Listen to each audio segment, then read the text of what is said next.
I gotta start getting more songs that I could throw in to the start my streams. I mean, there is only like so many songs though. I can't start sometimes I'm gonna have to repeat songs. Let's just be realistic about that. Sometimes I am gonna have to repeat jams because, as you guys know, there's not unlimited songs out there in the world. So that's a thing. It's definitely a thing. I hope the sound was even, because I know that I have been messing around with the sound a little bit, and I know that I had it perfect for a while there, and I hope I didn't mess it up. So thank you for the bravos, for the brazes, abrazes. It seems like everybody's probably doing Thanksgiving shit because there ain't nobody here. This is gonna be a rough roll call. Let's take a roll here. Jay Quellen. Where's Jay Quellen at? No Jay Quellen here? Yeah. Do you mean Jacqueline? Okay, so that's how it's gonna be. All right, well, we know that Jay Quellen's here, so that's good. We could start there. Jay Quellen is here. What about Blue Jay is in the house? The bluest of all Jays. Timey Wimey 22 is in the house. Maya J. Kolozowski, sound was great. Thank you, Maya. Appreciate that. Daniel's Crew, professional streamer. That's me. You guys know how I do. I'm wearing a bandana today with the American flag. I look like the guy from Duck Dynasty. You know what I'm saying? Gots to do it. Raja Jajira is in the house tonight. Good to see you. Tina Cat 91. Love to see her back in the chat. Always a lovely time when Tina Cat's in the house. Diana Shay, 1739, Summer Charm kind of life. I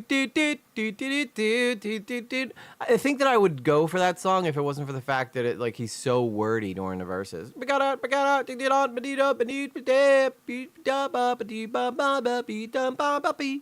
You know, Joey Grave put me in the robes. What are the robes? But Joey's here, first day in class. Welcome, Joey. And then we have some, what are the lyrics to this song? I don't know which one you were talking about. Probably maybe the Golden song. I'm not doing Thanksgiving. Why are you not doing Thanksgiving, Maya? Daniel's, because I'm so exhausted today, all at the hospital all day, so I may fall asleep on stream. That's okay, Daniel's Crew. Just the fact you're here with everything you're going through, I appreciate you so much, girl. If you need anything, you need to just talk, you reach out to me, okay? I owe you at least that, so... for all the support that you show the channel, it's very much love. I'll miss Thanksgiving. I'm still sick. Oh no, you guys are breaking my heart. You're breaking my heart, breaking it. I don't know what I mean. Sounds like everybody's gonna be having a rough Thanksgiving, you know, and that don't make me happy. Don't put me in no positive vibes. So you know what we'll do? We will. Maya, you have family. We are your family, okay? We're your family. I'm not doing Thanksgiving too. Oh my God. I feel like I'm going to have to do something for y'all. I'm going to have to do something for y'all to E-Shift, you are tardy for the party, but I'll count you in. I'll count you on time. Thank you for being here, guys. So tonight, not really a whole lot of hot topics to go over because I feel like we covered a lot of the stuff that was interesting yesterday.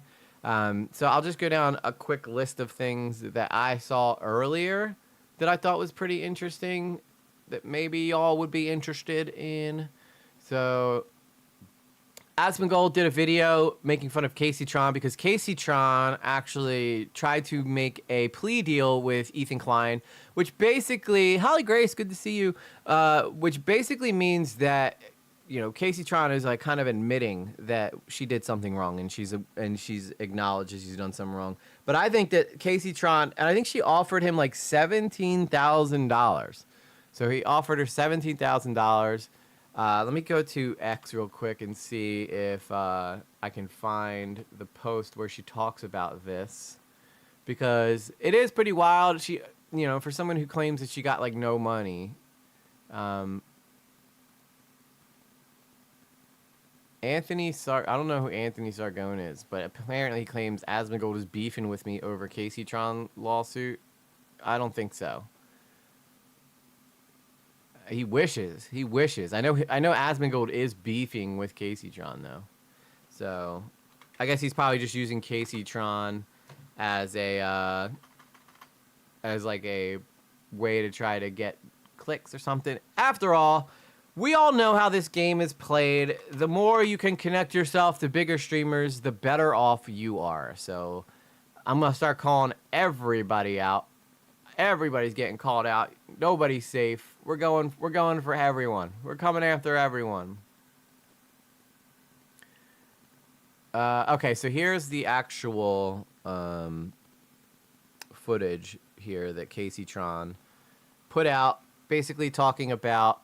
I need to fix that real quick. Right quick. Here we go. Here we go. So basically, Casey Tron put this out. Did she take a page out of Ray's book and do a GoFundMe to raise? She did, actually. How much money did she actually raise on that? Because if she raised like a... Oh, now I got... Oh, you're good, Joey. You're good. Thank you for reminding me of that, because I want to know how much she made. How much did Casey Tron make on her GoFundMe? Casey Tron has organized a GoFundMe to help cover legal fees to a copyright dispute. However, the specific amount she raised is not disclosed in the available information. Casey Tron GoFundMe surge as streamer reveals. Let's see what this one says. Settlement over financial strain. Streamer Casey Tron recounted the pressure she was facing in the result of the Ethan Klein lawsuit. Streamer Casey Tron is providing an update on the lawsuit that podcaster Ethan Klein filed in June 2025, accusing her of copyright infringement. Casey Tron, who's revealed the real name is Casey Cavanis, recounted the immense financial pressure she's under. Back in June, Ethan Klein, we already know the thing here. At the time, Casey had launched a GoFundMe campaign to pay her legal fees to defend herself against Ethan Klein's lawsuit. The campaign has set a target for $250,000. So when this lawsuit began, it was unclear how myself and my family were going to survive this. It is only due to the unbelievable generosity of others that I have been able to afford the devastating financial effects of this lawsuit. I will forever be grateful for the kindness and support that I've received during this dark time in my life.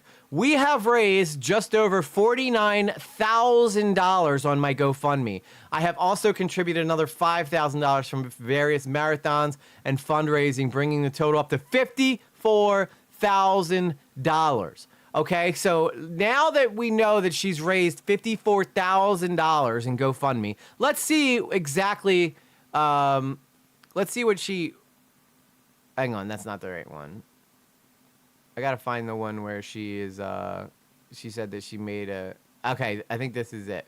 So she made some $1,000. So let's see what she actually offered Ethan here and what she wants to plan on basically pocketing the rest. So I hope Ethan doesn't take this because, let's be honest, like she's trying to screw her fans over. So hang on, let me fix this real quick so you guys can see. All right, let's take a look here. Oh, I need to make sure this is on the right thing too. Here we go. You should be able to hear this now, hopefully. In September, I made a settlement offer to Ethan for $17,500. $17,000 is all she offered out of her GoFundMe money. So that means she's offering him basically a chunk of her GoFundMe money if he'll drop the lawsuit, but she'll still pocket, as Joey said, like some $39,000. That's crazy, dude. Like she stands, if Ethan were to accept this, which I don't think he will, because I think Ethan's not after money. I think he's after the principle of the thing. Didn't she take a page out of Ray's book and do a GoFundMe? Yeah. Well, she actually made money though on her GoFundMe, unlike Mr. Paul there. But to be honest, Ray was kind of false about the way he was doing things, wasn't he? Nobody was suing him. Yeah, no, he wasn't getting sued. He was just claiming he had medical issues and shit like that. So it's a bit different. But and basically, she raised all her money from someone hating someone else. That would be like me doing a GoFundMe just to make sure that I got more money than Ray's GoFundMe. You know what I mean? That would be interesting. Like if I started a GoFundMe, I was like, let's just raise more money than Modern Paul did. That would be messed up, dude, by the way. I have no reason to do that. Imagine if he's like, no, give me all the GoFundMe money. Dude, I would like that. Yeah, if he was like, if you give me every penny you raised in your GoFundMe, I'll think about it. Because this is crazy. She's basically offering just a portion of her GoFundMe money that she raised, which, by the way, $52,000 is life-changing money to most people. I'm sure it's life-changing money to her, but she's 100% like screwing over her audience here. Revealed by Ethan to his Instagram followers. My mother, father, and sister all struggle with disability and housing instability. They are my family and they depend on me. Just this month, like many other low-income Americans, my mother and disabled sister had their food stamps taken away. Under the current... Probably because she's making too much money. If she could raise $52,000, which I know if she does go to court, that $52,000 is going to like disappear. But if she can keep that $52,000 and only have to pay Ethan $17,000, she's going to stand to make like $40K, which I don't know. That doesn't seem right to me. Political climate, the future of funding for other assistance is uncertain. I cannot afford... And she keeps doing this crying thing, which, you know, if her family is in such a bad way, then why is she constantly putting herself in the middle of these beefs, right? I called out Modern Paul, not because I wanted to get into an internet beef, but because I felt like what he was doing was wrong, right? And I wanted to point it out that I thought what he was doing was wrong. So that's why I talked about it. And that's why I made a video about it and got into a big old spat with him about it. I didn't do it for clout. She does everything she does for clout, so she could attach her names to these bigger creators. But yes, sob story, exactly, Tina. This girl is A1 victimhood sob story, but if you know anything about her past, she is reckless and careless, and if she cared that much about her family, she would have never played by the rules that she was playing at the time. Afford to fail them. I simply want this nightmare to be over so that I can go back to providing my family with my full support. Ethan Klein is still... AKA the $40,000 that you guys, that'll be like left over. I'm rounding up a bit. It'll probably be more like 37, 38,000, and then maybe less than that once GoFundMe takes their cut out of it. But it's still a substantial amount of money. And yes, he was scamming people, essentially. You know, I became a scam baiter of scam baiters, which I thought, you know, somebody said I was scam baiting scam baiters, which I thought was kind of an interesting way of putting it, but... me for $150,000, which is the maximum damages for malicious copyright infringement. I believe it is highly unlikely that a court would find me liable for copyright infringement at all, and certainly not malicious exactly. Good way to put it, Jose. My offer was tied to the maximum damages for normal copyright infringement, which has a maximum damage of $30,000. Considering it is unlikely there are any damages at all that I could have caused, even if I am found liable for copyright infringement, my offer... That is about as close to her admitting that she did it, which I will give her props, okay? She could be sitting here and doing the Frogan technique or the Denham's technique, which is just vain ignorance, but she's actually kind of taking some accountability here, which I will give her the benefit of the doubt on. How much money was she smoking? Yeah, she's just lighting up hundreds, smoking it in a joint. Of $17,500 felt very generous. For me, that is a lot of money, and it would have come directly from my own pocket. If we are unable to reach a settlement soon, this could stretch all the way to December of next year and cost me hundreds of thousands of dollars in lawyers' fees through the end. Simply, I would just represent myself until the trial came around, and then I would hire a lawyer. But I do think that Ethan has a lot more resources, and I don't know what, I mean, Ethan's basically going after these people that were doing this snark thing, and frankly, I can't blame him. It's like a war on trolls, is what it really is. End of the trial. To be clear, I don't make anywhere near this kind of money. Like most Americans, I live paycheck to paycheck. Since this law... But you don't have a job, you just stream, that's your job. Right, and that's how Modern Paul got in a situation he got in. He didn't have a real job. He just did this and hoped to God he made enough to live off of. If I had to live off of the money that I made on here, I would be such a scumbag because I would have to do so. I'd be streaming 24/7 because I would know that the longer I stream, the more money I'm likely to make, and I would not be doing it for the right reasons. Right now, I do it for fun. You guys never hear me beg for donations or ask for donations, but I'm very grateful when you guys do it. It goes a long way to help me and my daughter. But I don't ask for it, right? If I do something that you guys are enjoying or you guys are having a good time and you feel like donating, awesome. I'll never say, don't donate. I'm not here for that. I mean, you know, this is a lot of time commitment. If I wasn't here for the support that you guys show, I would just go back to making edited videos, right? But you guys seem to really enjoy the streams. I know it's not a huge amount of you, but there is a lot of people who do watch these later that aren't in the live streams. But mainly I do this for the core group of you guys that are here every single day. You guys know who you are. I don't want to go naming people because then, you know, if I forget someone, God forbid, help you, help yourself. Yeah, and that's exactly what she needs to do. She needs to help. She needs to go get a job, a day job, right? That she can do to supplement some of the money that she's not making on streaming. But instead, she wants to, everybody who gets somewhat of an audience all of a sudden drops their job and does streaming 24/7. It's not always a success story. There are so many stories of people failing. So many stories of people failing. Yes, if I did YouTube 24/7, I'd probably be much larger than I am right now because I would just be dedicating all my time to YouTube. However, I don't think that the money would be enough for me to live off of yet. Well, would you look at that? Someone's guilty of being a total badass. I did. Check What out are you to prove doing? This message. At the Daniels Crew super chatted $5. EG told me to stop donating. Yes, stop it, girl. You got so much going on. The last person you need to be giving money to is me right now. But again, I am entirely grateful to you, Daniel's Crew. You are so sweet and you are so helpful. And it just shows you how amazing you are, that you still are giving, even though you have every right to, you know, be. You are a true victim right now in what you're going through. I'm not putting it out there for the world to see, but you're going. Just know she's going through a very tough time, and I asked her to stop donating until she gets like all her stuff taken care of. So hopefully, but she, you know, she's her own woman. She's gonna do what she wants, and I'm certainly not gonna sit here and yell at her for continuing to.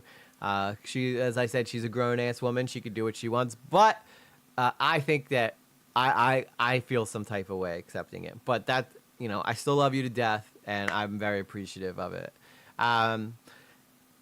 But like this is exploitative. If I got into a situation like this, the last person I'm going to rely on is my followers to help bail me out, right? The key is to not get yourself in a situation like this in the first place, that you need your audience to come and bail you out. Brandon Buckingham's case is different because Brandon's like on the verge of dying, okay? And he's worried about his family. But Casey Tron is perfectly healthy. She could go back to work if she wanted to. And frankly, if she went and got a job, I'd probably be a lot more sympathetic towards her. But she doesn't do that, right? She just sits here and says, "Oh, my life is so hard.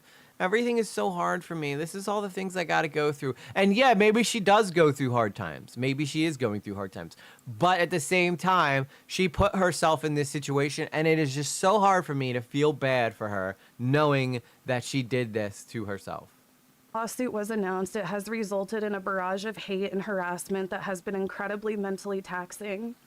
Every day across all of my social media, I am relentlessly reminded that my life could be ruined, that myself and my family could wind up living on the streets, that Ethan is... This is nothing more than because you know what? I've gotten into a back and forth with her, and I you know, there's a previous stream I talked about this where I got into a back and forth with her on X, and I was as nice as I possibly could be, and I was just trying to tell her to, you know, take some accountability for what you did. And she just labeled me an incel and all that stuff. So maybe if you stopped calling everybody who disagrees with you an incel and started taking some accountability, maybe, you know, some more people might have some more sympathy for you, but you don't. That's not you just assume that everybody who's against you is some type of incel, and that's just simply not the case. going to foreclose on my home. All realities that feel very real to me right now, and all being used by hateful onlookers to push me into killing myself. No, nobody wants you to do that. I can tell you that for sure. Nobody wants you to do, well, there's probably some sick bastards out there who might want you to do that, but I don't want you to do that, Casey. All I want you to do is to grow up a little bit and take some accountability for what you did. You know how much respect she'd probably get from Ethan if she just stood up and said, listen, okay, what I did was wrong. I probably shouldn't have streamed his thing, and I'm going to take this as a learning experience and try to do better and be more respectful of other people's content and realize that it's not just my toy to play with, right? Streamers need to realize that streaming doesn't give good health insurance or 401k, other benefits you need as you get older. Exactly, Daniel's crew. You're so right, which is why this is a part-time job for me. It is a part-time job. I would have to be, I don't know, I'd have to have like I'd probably have to have like 500,000 subscribers for me to ever even consider quitting my job. Because it's simply just, it's unfair. It takes all the fun out of it if I know that I need to rely on y'all to pay my bills, right? You guys help me in more ways than you can ever know, but I still, at the end of the day, pay for the majority of my life through my work, through my job that I have. And I just, like, you see it so much nowadays. People just, I'm going all in on streaming, baby. I'm going to be the next big star. Not everybody's going to be Moist Critical. You have to understand that when they joined, they were groundbreaking. Asmongold got a lot of hate for the reaction content that he did. And he just never gave up. These guys have been doing this for a long time, and they did their getting why the getting was good. The getting is not good anymore. It is a gold rush, right? These guys were pioneers. We are all late to the party. If you want to be something special, you need to create something that no one has ever seen before. That's why we have so many of these ignoramuses that are going out there just harassing people in public for views, because it's just a mad dash for as much attention as you could possibly get online. That's why when someone makes fun of me and says nobody watches you, that's because I don't give a shit, right? I don't care. I'm not here to be famous. I'm here because this is fun. This is fun for me. I like coming in and hanging out and having laughs with y'all. That's it. I'm not trying to be the next Moist Critical. If I did, that'd be sick. That'd be sick though, right? But I don't care. It's not that big of a deal to me. If I stay where I'm at now, I'm still having a good time because I'm making a lot of friends throughout the way and I'm just having a good time. But these people who will literally throw away every bit of self-respect they have for themselves just to get some type of notoriety online, I have zero sympathy for anything that happens to them. What's up, 00 Core? Sorry, I was just over here cooking. The thought of dealing with the constant doxing, threats to my life, and harassment for another year is extremely dark. This treatment wears on a person, and it has left me feeling extremely drained, isolated, and depressed. I've changed my GoFundMe goal to better reflect the cost of this sort of litigation. AKA, come on, I know y'all could give me more than that. Again, these funds are exclusively for my lawyer fees. This is not money that will go towards any sort of settlement or to any of my personal expenses. You just said that you were going to give him $17,000. Where did that come from? Is that like your family scraping up money to try to throw at him? Like, I don't know. If you did nothing wrong, you should have nothing to worry about, Casey, right? Isn't that, if I, like, when I got threatened to get sued by Modern Paul, I was like, bring it, dude, because I know you had nothing. He didn't have any reason to sue me. And if he did, I could represent myself and just be like, just look at the facts, right? That's why I didn't feel any kind of, worry at all. Because one, it's both, neither of us could afford it, right? And two, it's, I knew I don't go after people unless I know what I'm saying. You know what I mean? She played fast and loose with the rules on YouTube and online, thought she was safe over on Twitch because she wasn't on YouTube, and thought maybe Hassan would protect her. But Hassan, like, it does not pay to be in Hassan's camp. You want to be in a camp. I think Ethan, if you were an Ethan supporter and you got in this situation, I do think Ethan might figure out a way to help you out. But not Hassan. Hassan only cares about one person, and that's Hassan. I don't know. Like, I don't want to be like criticized for like coming on camera and like crying and shit because it's not something that I want to do. Like, I've been put in this position where this is what I have to do. You put yourself in the position. You put your. Can we go back to where she was smoking and saying, if you know, a lot of people just didn't want to watch his video and give it views, so you know, I don't even know what's going on, and she just got there, got fucking so high, dude.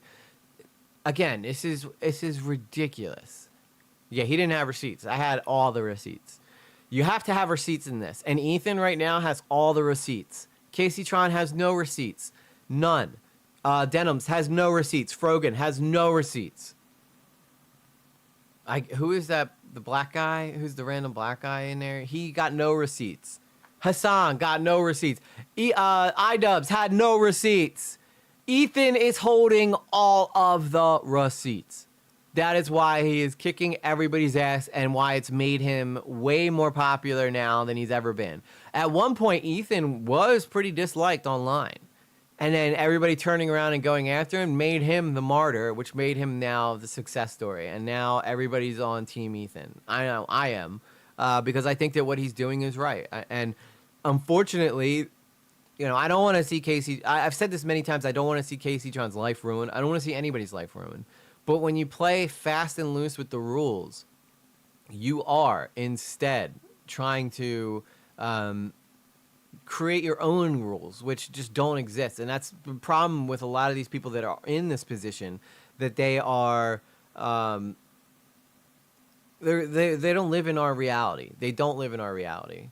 I'm using your stream to help distract myself from pain right now. Tonight has been rough. Then I can't use weed like I normally would because I'm on oxy, so weed is a no-go. Well, I hope you feel better, Zero. I really do, man. I hope you're recovering from surgery well. Just be careful with those pills, though. They can become very addictive, so. To survive. And, like, I'm doing this knowing that it's going to result in, like, the whole fucking hate brigade, you know, like Asmongold, XQC, all of them are going to go live and make a video and make fun of me and laugh about how, you know, I'm going to lose everything. That's because you made fun of Asmongold's dead mother. I don't know what XQC said. I don't really watch XQC, and even if I did, I don't think I could understand half of what he says. But Asmongold, you know, you targeted him just because of his political beliefs. And all this other messed up shit, and they're going to further profit off of my pain. All of these incel types, like see, that didn't that took what, a whole 20 seconds for her to go into the incel stuff. Asmongold, you know, he might live in a dirty house, but I guarantee that dude is laying pipe, all right? An incel is someone who doesn't get any love from any woman. And I'm pretty sure that Asmongold is getting a lot of attention just from the money alone from women. That doesn't make him an incel. And if he's not banging chicks, it's probably because he doesn't want to, not because he can't. Gold fans, the XQC fans, like saying that I deserve all of this, and then whenever you ask them why, they're basically just like, because she said incel. That is such a bullshit response, dude. That is so wrong. I've laid out to her personally why she's wrong, and I didn't use the word incel one time. Unless she's talking about, you know what? She might be talking about me and her back and forth right here. Because I did say, you called me an incel after I tried having a conversation with you. I gotta listen to this again. Because I did stick up for Asmongold in my back and forth with her. It's like saying that I deserve all of this, and then whenever you ask them why, they're basically just like, because she said incel. I did not. That is not what I said at all. Again, go back, watch my video where I talk about me and her going back and forth. I don't mention incel until she calls me an incel or her fans call me an incel. Because that was their only defense. Oh, he's just an incel. Don't listen to him. Yeah, that's why you're in the situation you're in, because you don't listen to anybody. You call them names and hope it'll go away. That's not how real world works. I'm sorry. I do think that she might be talking about me in her conversation right here.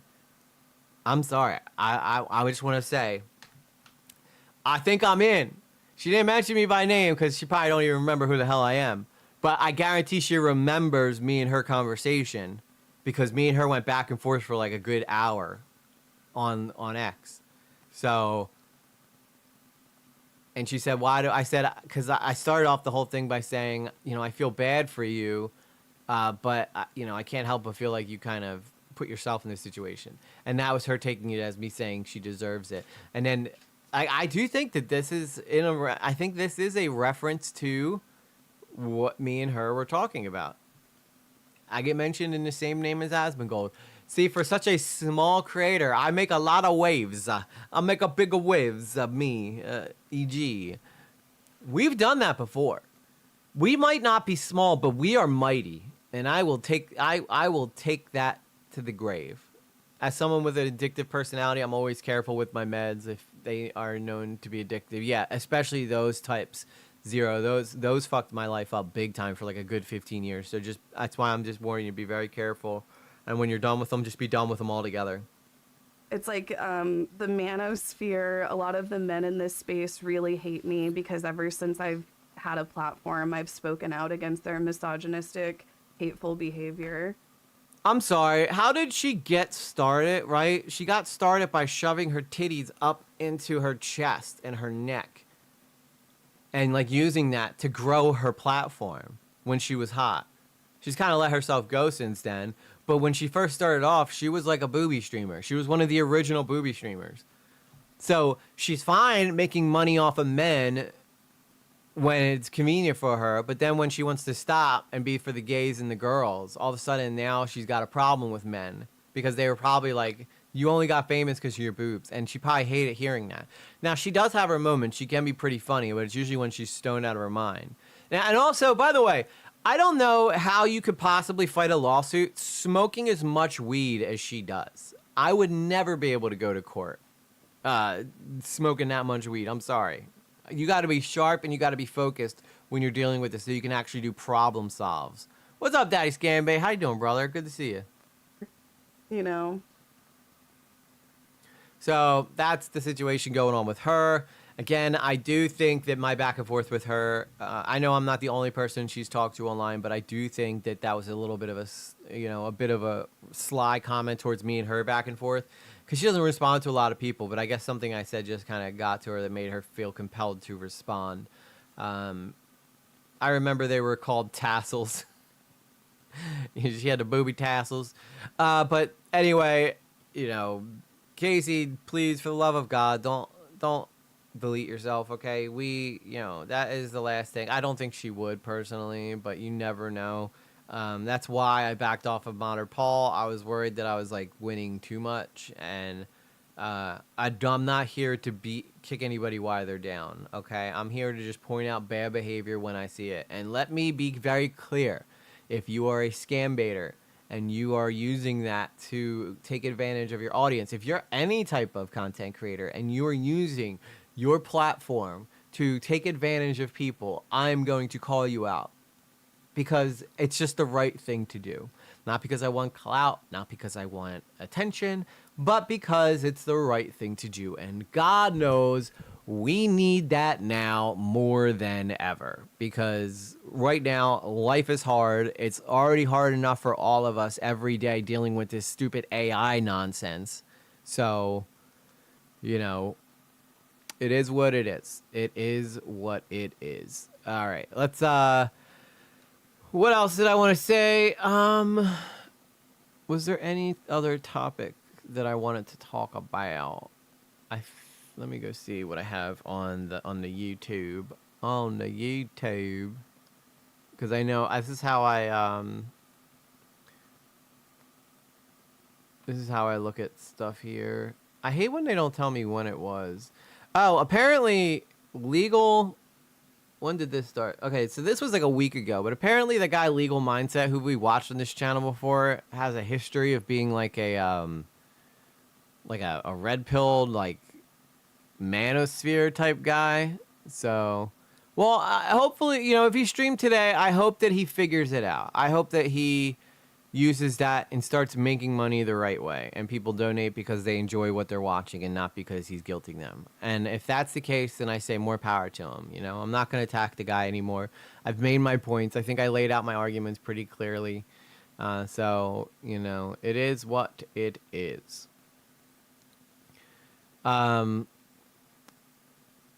So the girl got arrested. It was the DoorDash girl. We'd already talked about that on this channel. I need to make that video though and put it out because I do think that that's a pretty interesting story that when we covered it. Other than that though, okay, so we're done. Hot topics. So let's talk about it. It's time for Hot Topics. Wake up. Nothing is out of context. I am an Islamist, fundamentalist, radical terrorist. I am. I mean, he is. You guys just heard him say it right there. Literally right there. It could not be any more clear than that. Okay? Okay? All right, good. We on the same page? Okay, it's Tuesday. It's time for some true crime. I need to make so many different brand cuts. One for true crime, one for main event. What do you guys want to see tonight? Does anybody have anything? Why am I clapping like a black girl? Does anybody have anything they want to watch tonight that you think would be really fun to watch involving true crime? If not, I have stuff lined up, but I wanted to hear from y'all first. So if there's anything in particular that you guys want to watch, let me know. Because I'm all about the people. I'm all about the people here, folks. By the way, I'm obsessed with EJ from the Demon Hunters. That's my new celebrity crush. I think she replaced Sydney Sweeney. Because she's so beautiful. So beautiful. Something about them Korean eyes. So fine. Well, would you look at that? Someone's guilty of being a total badass. Body Chick Lugs approves cams! this message. At the Daniels Crew super chatted $2. Body cams. Body cams. Let's do it. You guys want to see some body cam mayhem?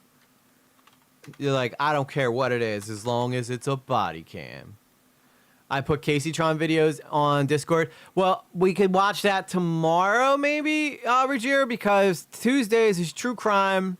So we will watch Casey-tron, but drama and stuff is reserved for Wednesdays and Mondays. Thursday nights are Monster Truck Thursdays.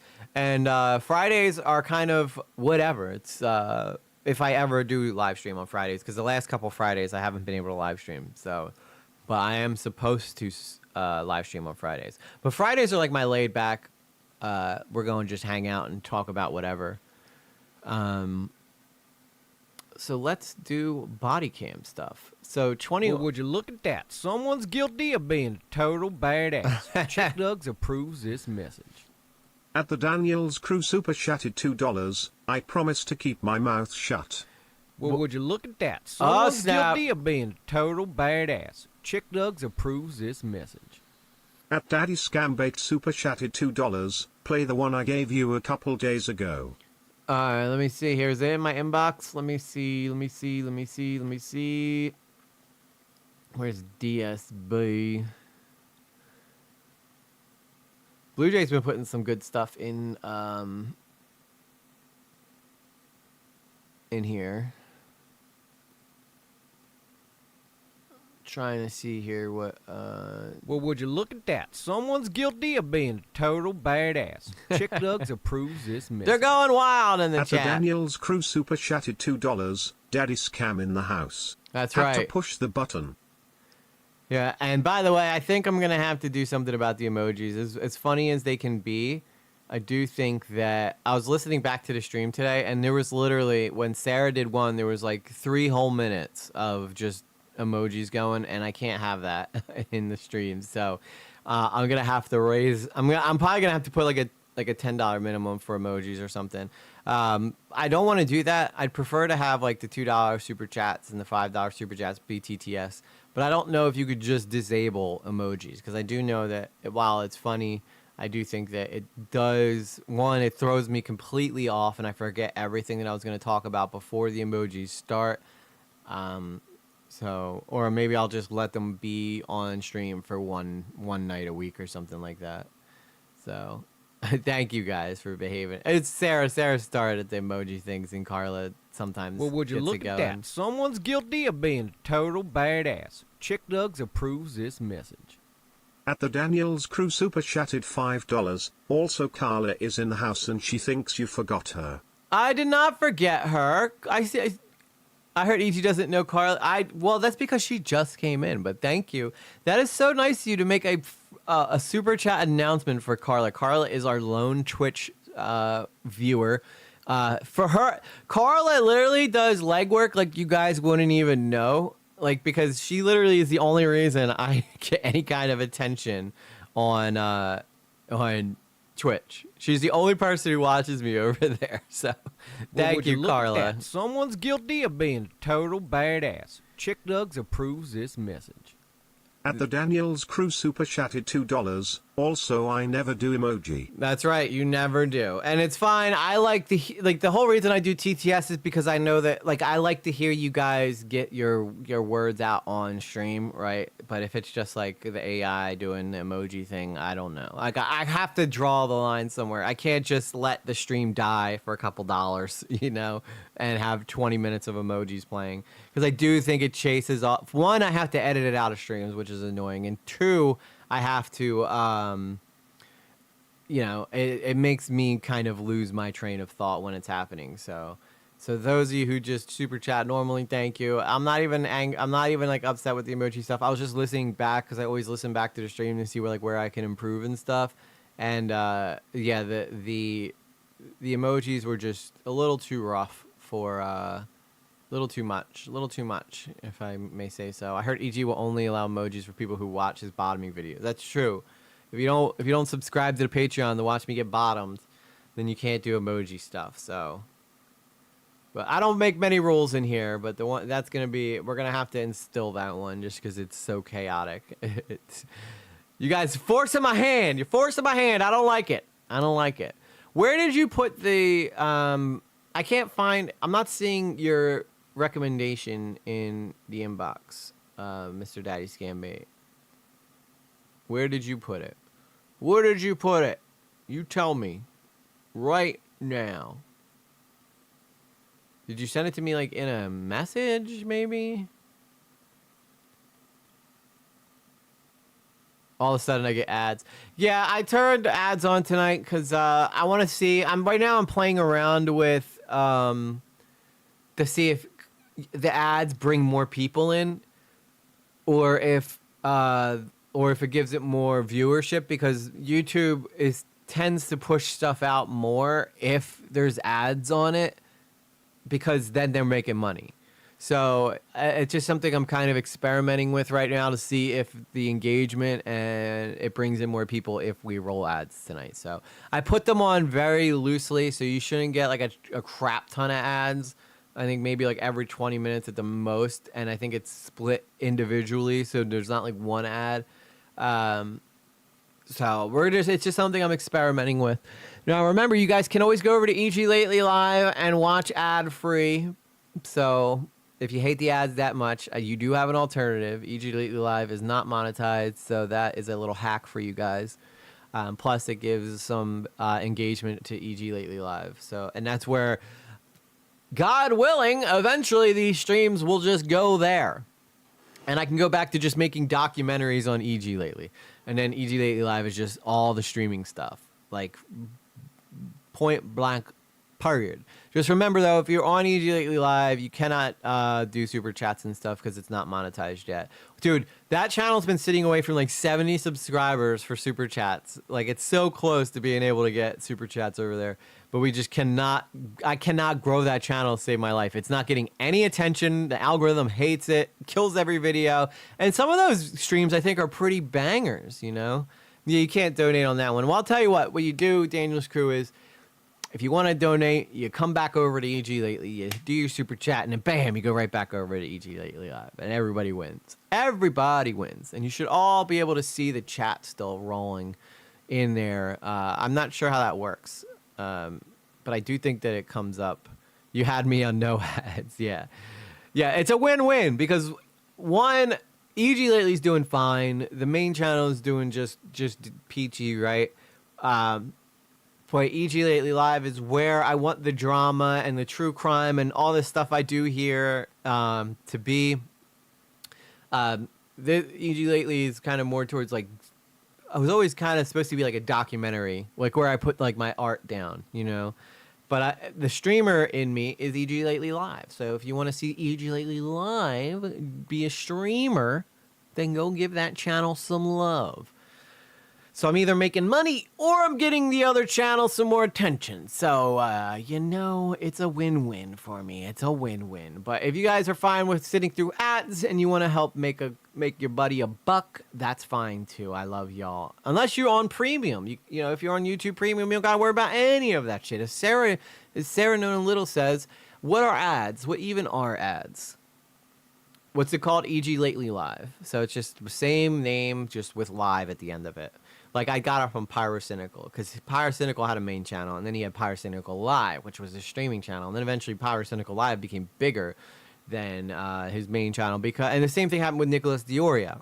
So, you know, we'll see what happens. We'll see what happens. Because EG Lately is, like, meant to be, like, you know, for whatever random topic I want to cover in nerddom.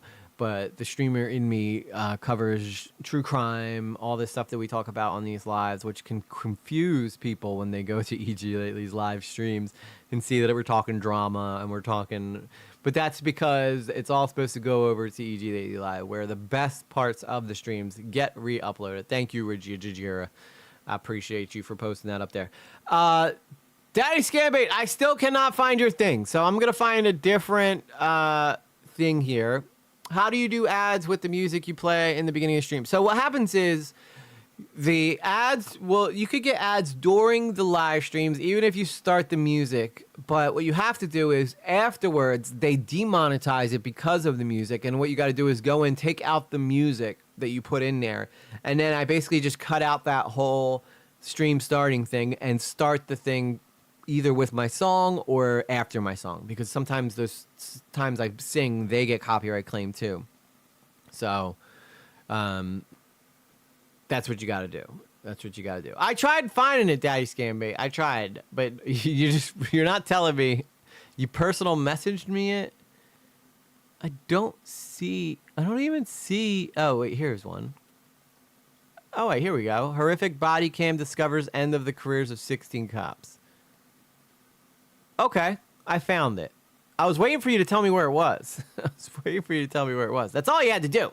That's all you had to do, sir. And look at that. Now we're doing it. Big things here. Big things. All right. So this is a submission from Daddy Scambait. It's a Ewu body cam stuff, which you know we love. We love our Explore With Us stuff. Well, would you look at that? Someone's guilty of being a total badass. Chick Nugs approves this message. At the Daniels Crew Super Chatted $5. Also, Carla is in the house and she thinks you forgot her. Well, would you look at that? Oh, what's happening? I'm getting all the super chats said Chick again. Nugs approves this message. At the Daniels Crew Super Chatted $2. Also, I never do emoji. That's right. She doesn't. I don't know why there's a delay there. That's very strange. I wonder why that happens. But anyway, I don't know if I've seen this one or not. It looked like I had started watching this probably from his suggestion when I'm at work. I listen to these things so I can find good stuff for it. But a lot of times I like to go into these blind. And then Daniel's Crew likes to spoil them for me. But she's allowed to. If anybody, she's the only person allowed to spoil shit for me. I heard EG wants thousands of emojis every stream for. No, Carla, stop talking to Dogpack. Dogpack doesn't know what he's talking about. You got to stop getting your information from him. I've told you this every single stream. Dogpack is not a reliable source. Okay. But anyway, let's take a look here at this video. True Crime Tuesdays kick it off with a horrific body cam discoveries and the career of 16 cops. On your stomach. On your stomach. Stay down. Get it, Power hungry. get it, boy. Get it, boy. 'Stop with this thing, mother. Nice little whooping. Following disturbing Sometimes I think the cops are a little bit mildly retarded, like just a little bit, because you know you're being recorded. Why in God's name would you think it's a smart idea to start beating someone who's clearly, you know, given up, and then start yelling stuff on top of it? Then after you're done, I'm sorry, E-Shift. Well, I hope to see you back at some point, and you can always watch later. No, you could come. You could come back. Don't leave, Daniel's crew. Yeah, don't leave. Don't leave. You guys don't gotta leave if you've seen it. You know, I don't want you to leave. That's like the worst case scenario is if you guys leave. allegations directed at an officer with the East Cleveland Police Department. A sweeping investigation is launched, exposing other officers marred by corruption and misconduct. The accusations lead to dozens of again, bad indictments information and from charges, Dogpack. with some officers even ending up behind bars. Rightfully so. Listen, bro. Turn around! Get on now! Down! Face down! Do not move! Wow, did you see that? He ran up and gave him a quick, I'm leaving for a headache. I'm sorry, E-Shift. I hope you feel better. It's not too loud or anything, is it? Is that the problem? Is it too loud? Isn't it too loud? Or sometimes you gotta take some Excedrin, girl. That helps everything. About me, I don't like being called a liar. The following is based on official police records, and the footage has never been seen before until now. Please note that all persons charged with a crime are presumed innocent unless and until proven guilty in a court of law. That's true. Remember Just that. after 3 a.m. on March 25th, 2022, Commander Larry McDonald attempted a traffic stop in East Cleveland, which borders the city of Cleveland. The driver refused to slow, and McDonald quickly began a doomed pursuit. One being expired plates. I'm trying to catch up to a vehicle driving at a high rate of speed. Now, okay, I want to be very clear. Cops have a very, very difficult job. Your F profile feed is covering up a lot of the vid. I fixed it. Hopefully, it's just delayed. I did. It was too big. It was too big. So I fixed it. But cops have a really, really hard job. But that doesn't give them freedom to do whatever they want. So while I have great respect for cops, I also think it's very, very important to hold bad cops responsible. This makes me disgusted since my son is officially an officer. I say that often because I'm so freaking proud of my kiddo. Yeah, and exactly. Again, I'm very supportive of our police, but sometimes there's just bad apples. Just bad apples. I'm just going to stay over here so I don't have to deal with 3 ads in a row. Thanks, YouTube. Sorry, guys. I don't know why they make it so many. I don't know why they make it so many, but that's okay. I prefer some people to be over on EG Lately Live so that you get the channel some engagement. Maybe it'll help pop it back into the algorithm. But I don't pick how many ads they show you. I just put ads on, and then YouTube does the rest. So I apologize for that. I might be able to, hang on, before we get started, I might be able to make it longer so that if you are over on EG Lately Live, or if you're over on EG Lately now, you should have less ads. Yeah, I think 3 is a bit overkill too. If you go on Twitch, if you I tried to watch a couple Twitch streamers, dude. They make you watch like 9 different ads before you even get to the stream, and I'm like, that's crazy. Yeah, I like having premium too, but you know it is expensive. Having YouTube Premium is very expensive, so I don't blame people. I use heavy. Don't put that in the chat, Zero, because they will shut down your account for that. Okay, what happened? Why did it go quiet? Did I mess something up here? No, I didn't mess anything up. Oh, hang on. I know why. I'm not on reaction. Here we go. Up with the fleeing vehicle, but what he found was devastating. Yeah, I don't know what that does either, Daniel's crew, but I appreciate the hearts. Oh, that's a crash. Bad crash. Oh boy. Is everyone okay? Yeah, they're cracking down on that stuff, so don't put that. Are you guys don't okay? Tell anybody about that. It's going to be a signal 20. We're going to need to send Euclid ASAP. Headquarters, I couldn't catch up with this vehicle. Me checking the location, I did find this vehicle in a signal 20. Signal 20 Though must be he an now accident. updates his dispatch about the situation, McDonald didn't initially inform them about his attempted traffic stop. Not only that, as an East Cleveland police officer, he is supposed to stay within his jurisdiction and inform other police departments when leaving city limits. When McDonald first saw the vehicle, it was in East Cleveland but left the city and entered the neighboring city of Euclid. He only just now, after the crash, requests help from Euclid's police. While waiting for more officers to arrive, McDonald approaches the women who witnessed the crash. Well, that's good, Carlo, because, yeah, Twitch is, if YouTube's bad with ads, Twitch is worse. Narrowly escaping danger themselves. What did you see? I just need to know, what did you see? We just straight through. I didn't know he was on a police chase. Well, we didn't get to chase him because he was going that fast. Oh my God. Yeah, he just came speeding and flipped. Oh my God. They can blame this cop for the jurisdiction thing, but I personally, for the way that this is labeled, this is still inevitably the guy's fault for running, and regardless of whether or not the cop was chasing him, it was still this man's decision to go and drive this fast. So I have a hard time finding the cop at fault here. He not living. He not living, is he? Just go stand over there. Just stand over there. Don't come over here. Though the women obey McDonald's direction, they can't help but capture the unbelievable scene themselves. Oh my God, this crash, this is crazy. I don't know who people this is, but I don't think he made it. Following this grim prediction, McDonald updates his dispatch about what he claims happened just before the crash. It's unclear if this is actually what started the chase, but McDonald will maintain this story.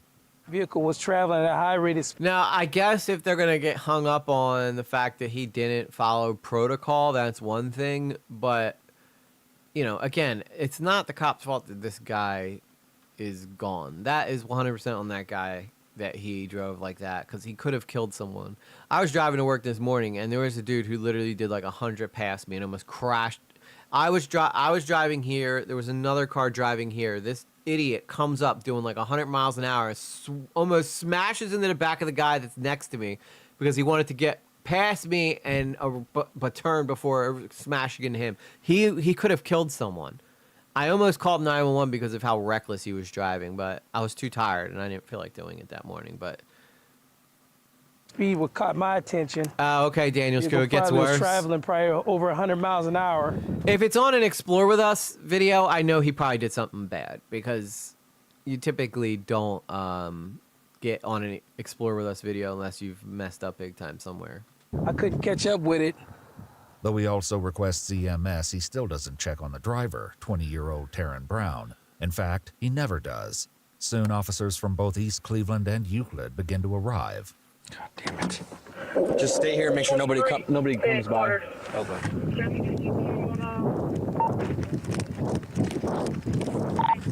We got one injured. Yeah. Truest statement ever, Blue Jay.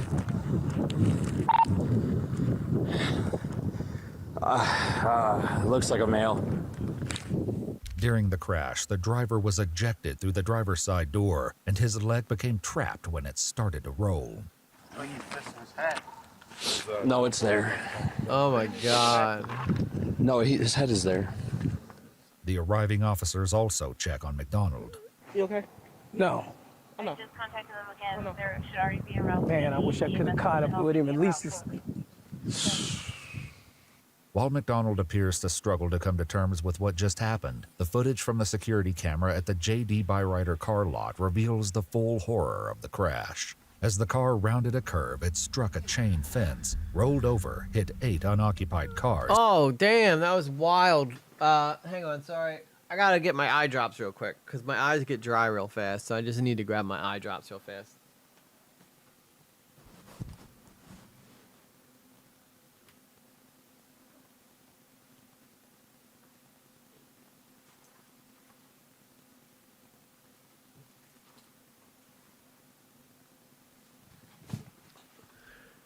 All right. Yeah, just remember, bear with me. I had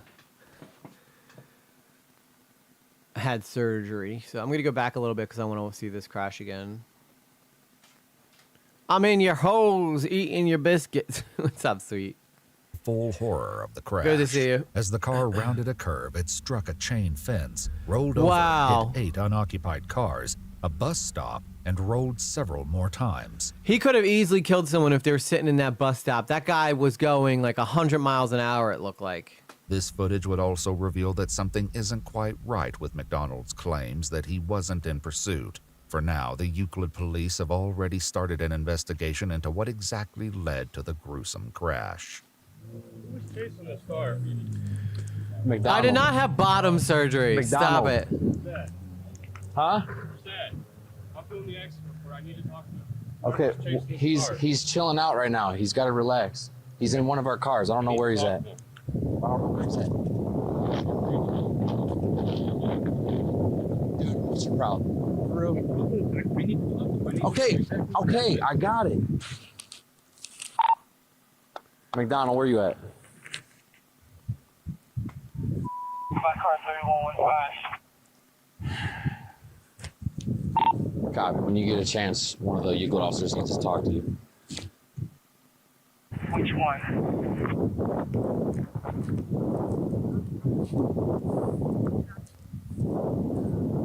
Yeah, I got my butthole bleached. That's really what the surgery I got was. You guys caught me.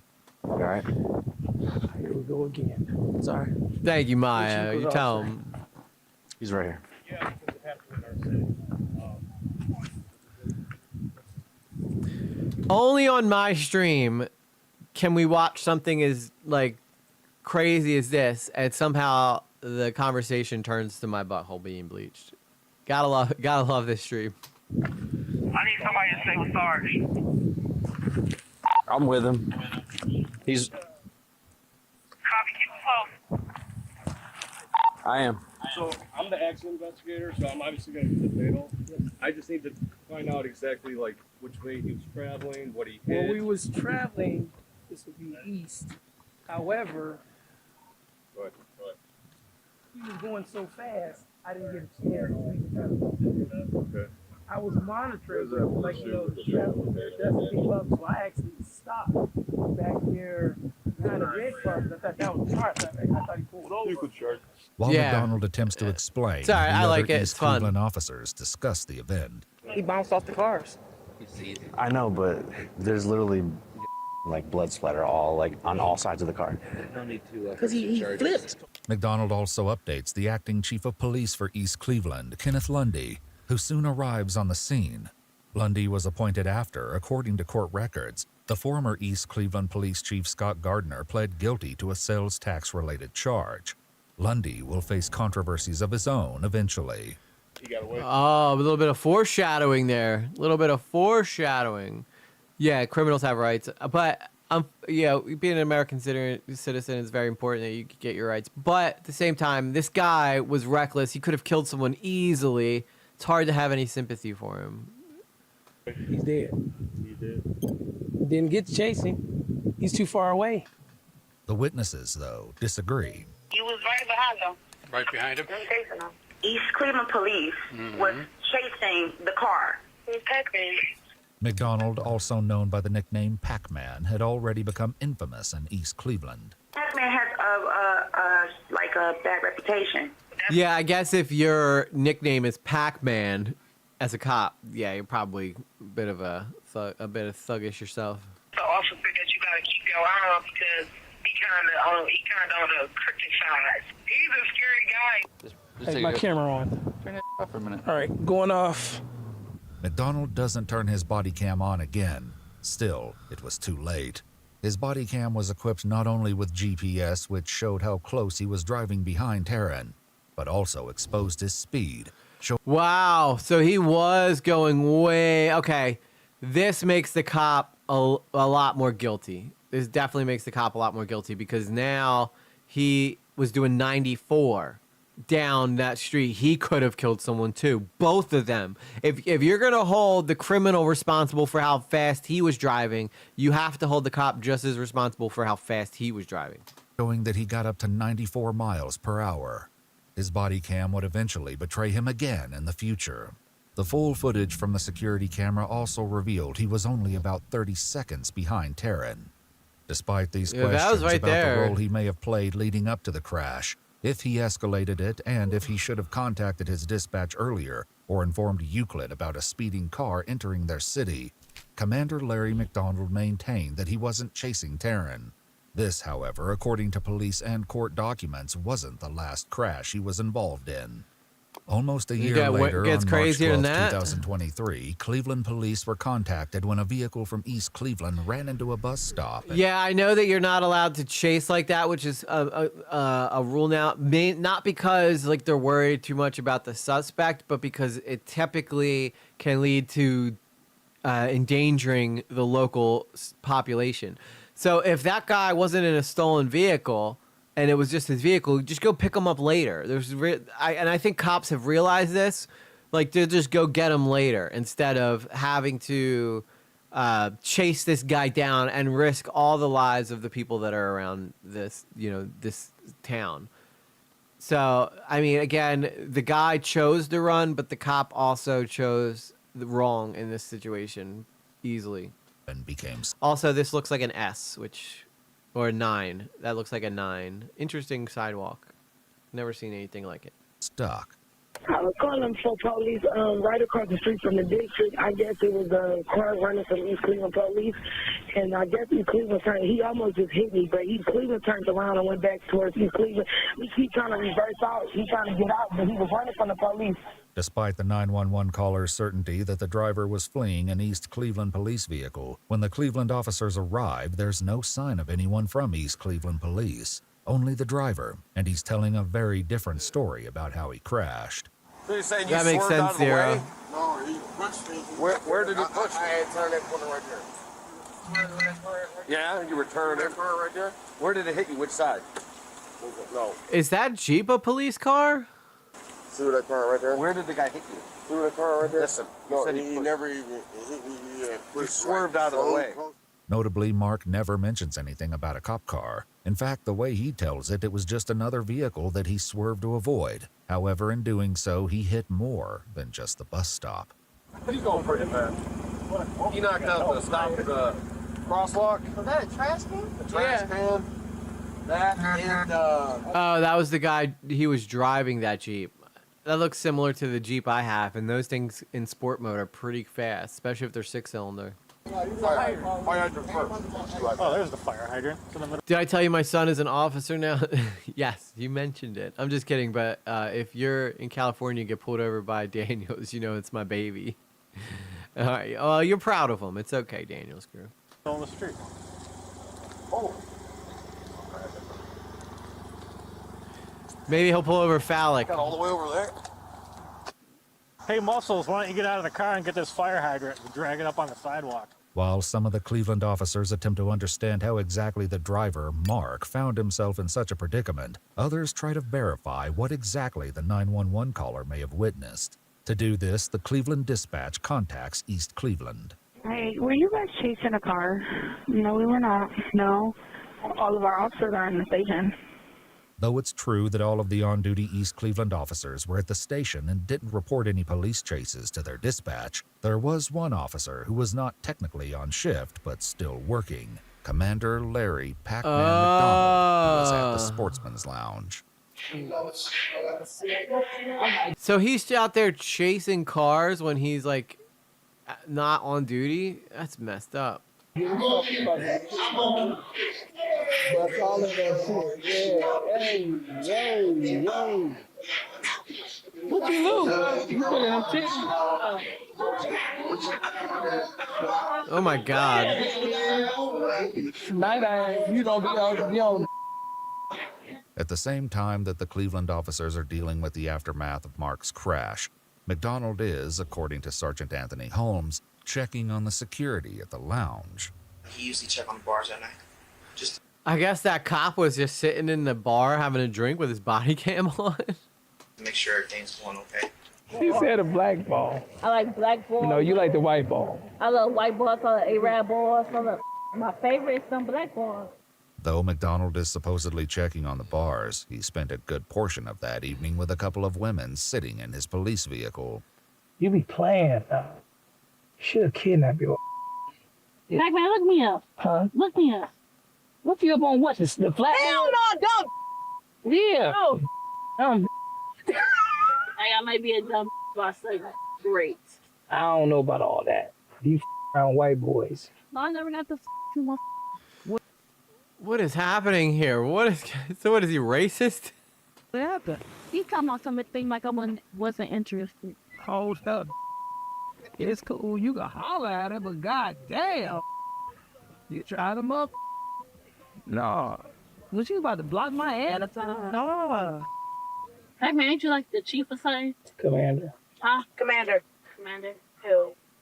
Like man just to get out the car. Man, you just dropped off hand. You went home. I think we're done with the rest, sweet. After receiving the call from the Cleveland Must be nice to be a police officer when you get to just sit there and do this all night. dispatch inquiring about East Cleveland's possible involvement in Mark's crash, Sergeant Anthony Holmes calls McDonald directly while the women are still in the vehicle with him. Yeah, brother. You wasn't behind no car on alcohol, was you? Yeah. Why? What happened? They crashed at St. Clair. Nah, I wasn't behind. I turned around. Okay, because the passerby said that the car almost ran them off the road, watched them crash and turned around. He was called over here. No, I wasn't in pursuit of that car. I tried to catch up with it to get the plate, then I turned around. Ah, this guy sounds like a liar, liar, pants on fire. All right, cool. Where did crash at?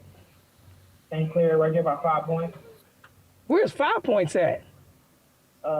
St. Clair alcohol, 152nd, all that, where that meet at? No. I turned around, brother. I told him we was all at the station, wasn't us. Despite admitting to having seen the vehicle before the crash, McDonald never reaches out to inform Cleveland about his initial involvement. He also, once again, never informed his dispatch about attempting to get the plate when it happened, and never told the Cleveland police that a fleeing vehicle was entering their city.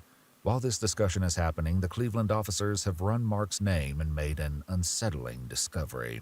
There you go. I didn't do nothing. Stop. Stop at this one. I ain't no resist. Okay. Got homicide warrant. Oh, you have a homicide warrant. Oh, damn, he's got a homicide warrant. So he inadvertently did a good thing. Although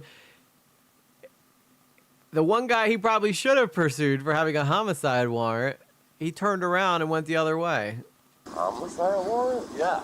As Mark is being detained and placed in the back of a cop car, McDonald phones Holmes again to discuss the 911 caller's claim that East Cleveland police watched Mark crash and then drove away. No, I wouldn't have seen that. I stopped. Let me get this street, because I'm right here still. Let me get the street where I turned around at. No, you probably about Stevenson or whatever. You're good. I'm like, all of our units is in the station. I'd run for East Cleveland police. I watched that video of them on the news. Watch the video? Scary.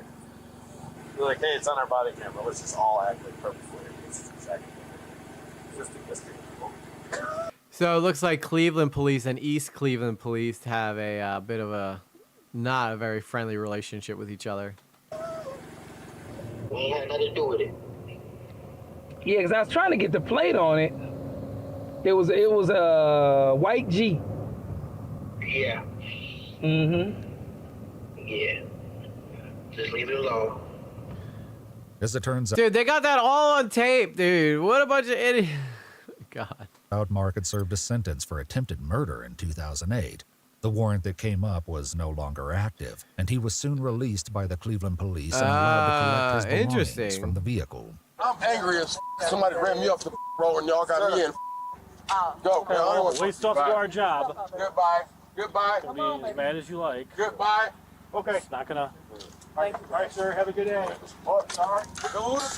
What? Bro, go. Hey, this car, man. Oh, damn, man. Dude. Did you so? He just threw what was that? Oil or something? He just threw it all over that guy. What, dude? Watch this. If you guys aren't watching, watch. I guess he's mad that his car's all messed up. Which, by the way, that's just front end damage. It probably costs a couple grand to fix. But if you got insurance, they'll take care of it. A deductible. But watch this guy throw this bottle at the car and just go all over this poor bystander. It just happens to be standing next to it. It's not gonna. All right, sir. Have a good day. Oh, sorry.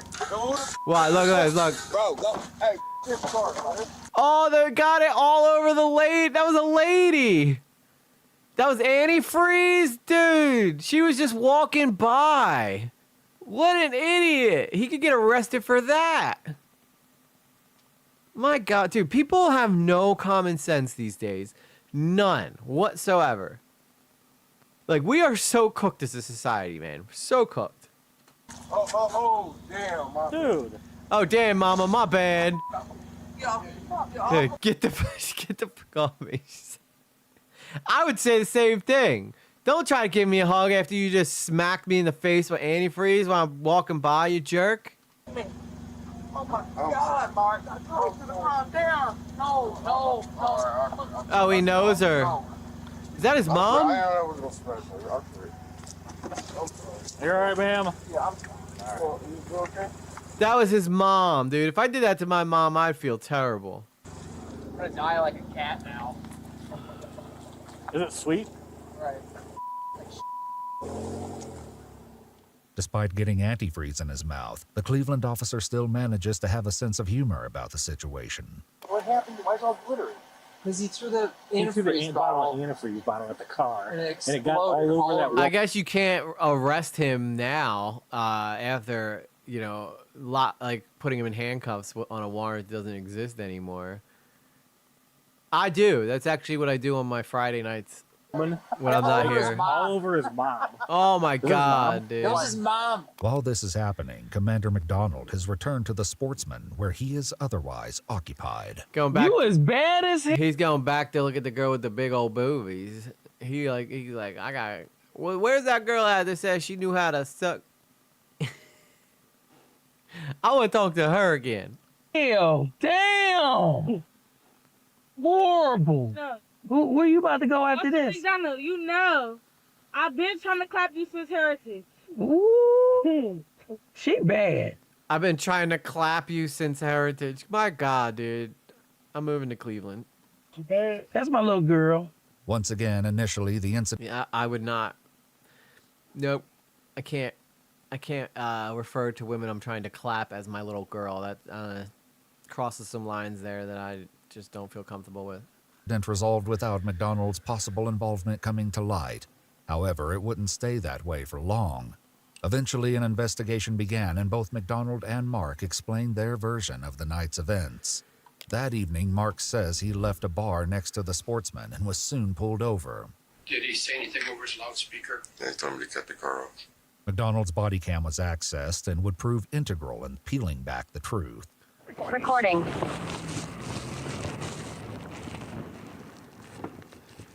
Ah, look at this. Mark explains that he recognized McDonald from a previous run-in involving... Wow, he has him on body cam stopping this car. Wow. ...his inactive warrant. I don't know if he was going to plan something on me. I don't know if he was going to snatch me out, if he was going to try to say I had a gun and shoot me. I don't know what he was going to do.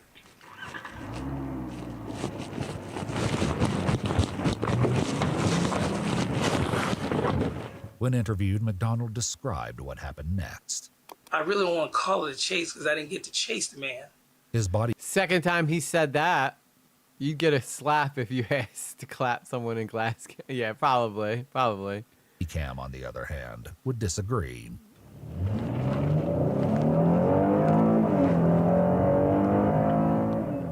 Mark explains he was wary of not just McDonald, but other East Cleveland police officers as well. It's just something about East Cleveland police. Okay, if they don't have nothing and they pulled you over there, make sure they got stuff. Other witnesses contacted about the two crashes shared similar. Yeah, but I don't know if that warrants you being able to run. I don't know. This is a slip. I mean, it sounds like East Cleveland police is crooked as hell, though.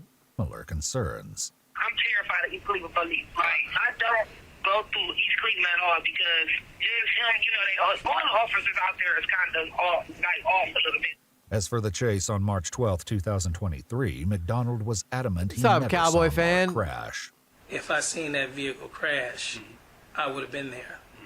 I don't play games like that. I believe you saw the accident. I knew you would do this. I'm not Hold lying. on. One thing about me, I don't like being called a liar. Because I work really hard for my lies. My lies are very well put together, sir.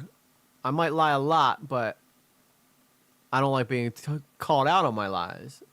I don't, and I'm getting upset. I'm going to make you a promise. No. We're gonna go out to the scene. No. I want you to go there with me. I'm not going to go with you. Why? Because I don't have nothing to lie. Yet once again, McDonald's own body cam would tell a different story. Yeah, we know During he's the chase, lying. Just before he turns around, he can be heard laughing to himself. I knew he was gonna do that. Does this guy forget he wears a body cam?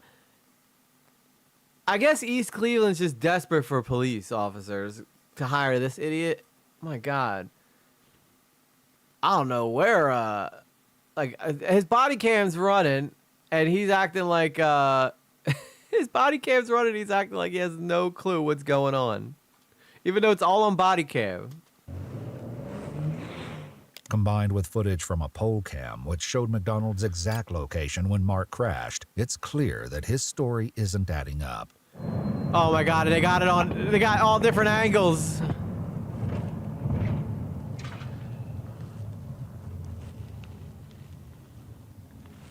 Look at that. What a snaky little bitch, dude.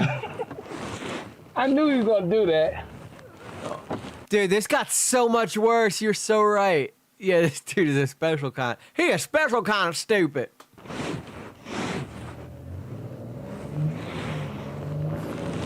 And you clearly see the car. Your car is facing the car. Agent Roth. So unless you're going to sit there and testify before a jury that you're blind, Agent Roth. maybe that's going to be maybe that's what you're going to tell the jury is that you're blind and you shouldn't be able to drive. Agent Roth. Listen, Agent Roth, I can't help myself. Wait, I can't help what my eyes do when my mouth be running. I'm gonna be honest with you. A lot of officers are not required to keep cameras on. I wonder why we would. Well, yeah, what we would find. Yeah, he got, dude. They caught him in 4K. They caught him in different angles. They got the first person view. They got the third person view. Like, this dude's so dumb. I guess he just thought as a cop that he's above the law. He's one of those cops who think he's above the law, but you are not. Cops got to follow the rules just like the rest of us. McDonald would find himself facing the repercussions of his actions, but he isn't the only one in trouble. Other East Cleveland police officers were facing multiple accusations of crimes committed while in uniform. For one, according to police documents, Sergeant Holmes never informed the Cleveland police that McDonald had been involved in the pursuit, resulting in inaccurate police reports. However, this isn't the only incident Holmes found himself wrapped up in. On October 3, 2021, Sergeant Holmes, Detective Ian McInnes, and Officer Tristan Homan attempted to execute a traffic stop on a 17-year-old. During the pursuit, Holmes struck the victim's vehicle, but this isn't what they told dispatch.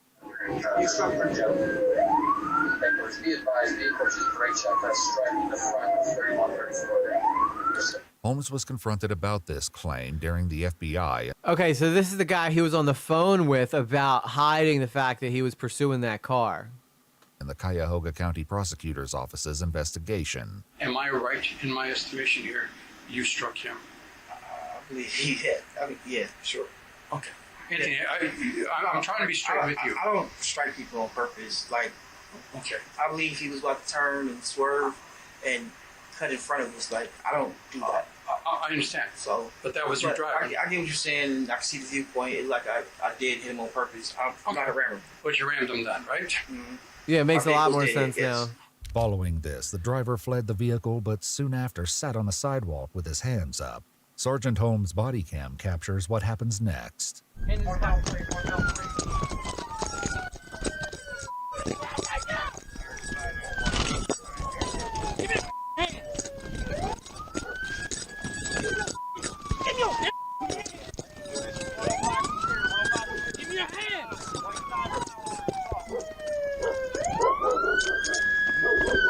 Oh! Wow, he walked up and gave him a soccer kick right to the face. Just for running. Like, that's crazy, dude. That's crazy stuff. Yeah, every one of these cops, they just need to do away with East Cleveland, I guess, and just hire a whole bunch of new people. And that's a shame for the cops that might be good over there in that precinct.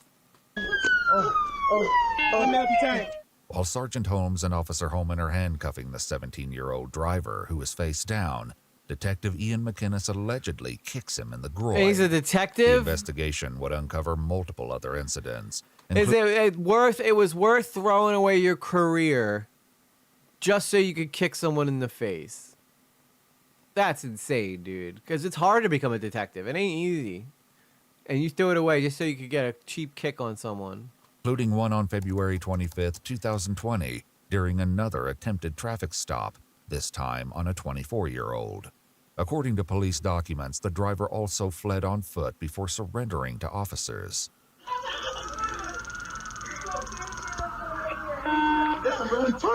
Yeah, he definitely detected those nuts. Do not move! While he was on the... Oh, he didn't kick him in the face, he kicked him in the nuts? Oh my god, that explained why the guy was like, oh. Damn, that's even worse, dude. He's like, I'm gonna cut off your whole bloodline. Ground, McInnes kicked the man in the ribs. Another incident involving Detective Ian McInnes occurred on February 14th, 2022. This time, McInnes responded to a call at a restaurant. On the ground, face down, or you will be faced. Face down on your stomach. On your stomach. On your stomach. Stay down. Put your arms out now. Damn, dude. Yeah, Cowboys fan, I think they are dumb. I think they are, a lot of these guys are just big dumb idiots. Move. And these are the types of people who make people hate cops. So when there's good cops, they get treated like crap because of these guys. Oh yeah, for sure. They definitely want to steel toe. On another occasion, officers McInnes, Homan, and Lori Smans were in a vehicle chasing a suspect on foot. This time, McInnes was behind the wheel, and he's the one to make a report about the incident to dispatch. Signal 20 driver, you just struck my vehicle. Do not move. Shoulder hand, hands are out. He looks knocked Get him out. secured. He hit my vehicle. Do not fight. I got cuffs. On your stomach. On your stomach! Get him. I got a busted window now. Fight! He's bleeding from the head. Stop Just get control. Stop fighting. Hold on. Taser out. Taser! You gotta Taser get out. tased. You going to Stop. get tased. Stop fighting. Stop! Taser out. Drive stun. Put your hands on your back! Go ahead. Quit fighting. You're going to get it again. You're going to get it again. Stop fighting. He's kneeing him in the ass. Stop. Oh, damn. He just started swinging on his head while he's handcuffed, dude. These guys need... This is like basic 101.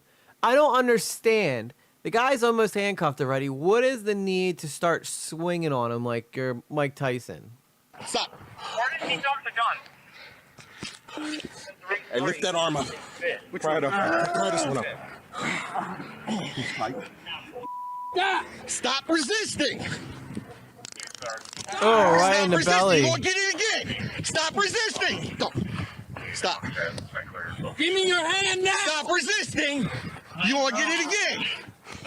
As if these shocking incidents weren't enough. Dude, imagine how much stuff they used to get away with before they had to wear body cams, dude. They probably used to whoop people's, like, asses, like, till they're, like, half dead, you know? How would he hit the vehicle on foot? Yeah, I don't know. I don't know. I guess maybe he threw something at it because he said he broke his windshield. The investigation uncovered even more appalling cases involving dozens of other officers. In a separate incident, officers Kyle Wood, Tristan Homan, and Sergeant John Hartman were in pursuit of a suspect on foot. Mother. Get that. Stop. Hang on. That's a good point too, DSB. When they tase the guy, he's gonna be moving because he's getting tased, and then they can say you're resisting. It's like, no, I'm not. I'm getting tased, dude. Get his boy. Oh, look at that. Yeah, get his ass, boy, is real smart way to start an arrest. Even when they've secured the suspect, their misconduct continues.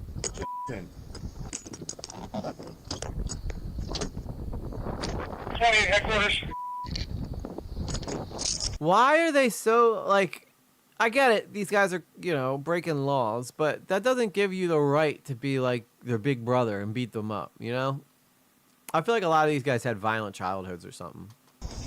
You can't drive or run.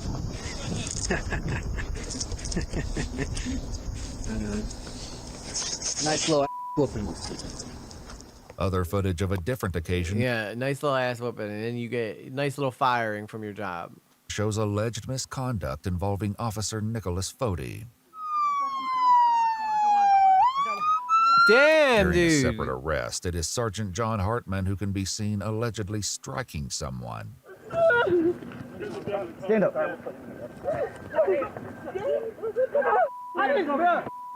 In another incident, Officer Brian Parks is seen chasing a suspect.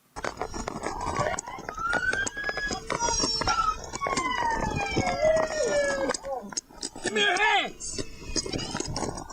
Give me your hands!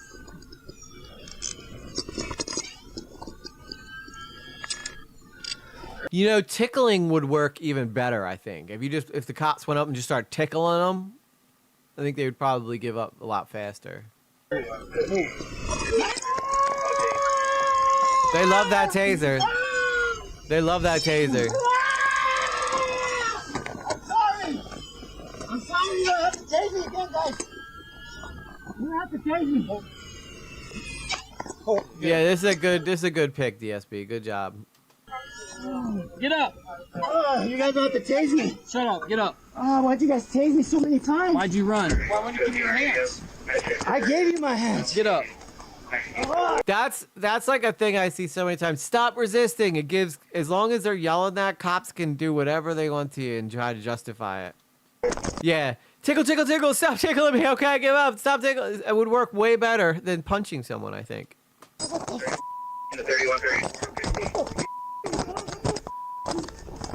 Look, he turned his body cam away on purpose. He's making sure he's not facing him. Because he doesn't want whatever is happening on video. Oh, my foot! My foot, man! During a pursuit, an unnamed officer can be heard screaming profanity. They did it a couple times, Cowboy fans. They would be like, stop resisting, as they were like punching. It might not have been on that one, but on another one. But he said, why were you resisting afterwards? Wow, that person was already in cuffs, tased them 2 more times. Yeah, I know. That's what's crazy. Like, once they're in cuffs, it should be it, you know?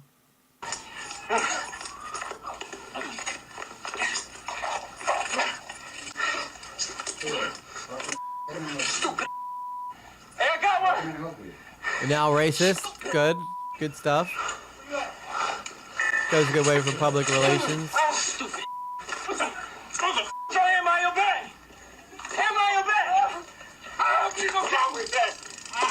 Well, would you look at that? Someone's guilty of being a total badass. Chick Nugs approves this message. At the Daniels Crew Super Chatted $5, I had 2. Some officers are psychopaths. For real. They pass the lie detector because they are crazy. For real. I believe. Yeah, I think when you run up on a black man as a white man and you yell stupid ass N-word, I think that probably qualifies a little bit racist, you know? Just a little bit. Being in some kind of authority can make people... Yeah, dude, it's like these people get this little bit of power and then it just turns them into monsters. No!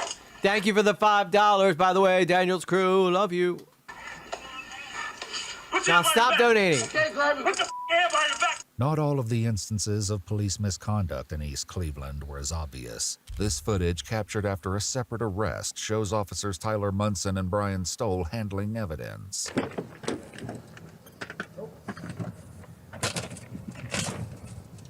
Wow. He is just straight up breaking that guy's cell phone. I guess, what was he filming him? Nothing. I didn't see anything either.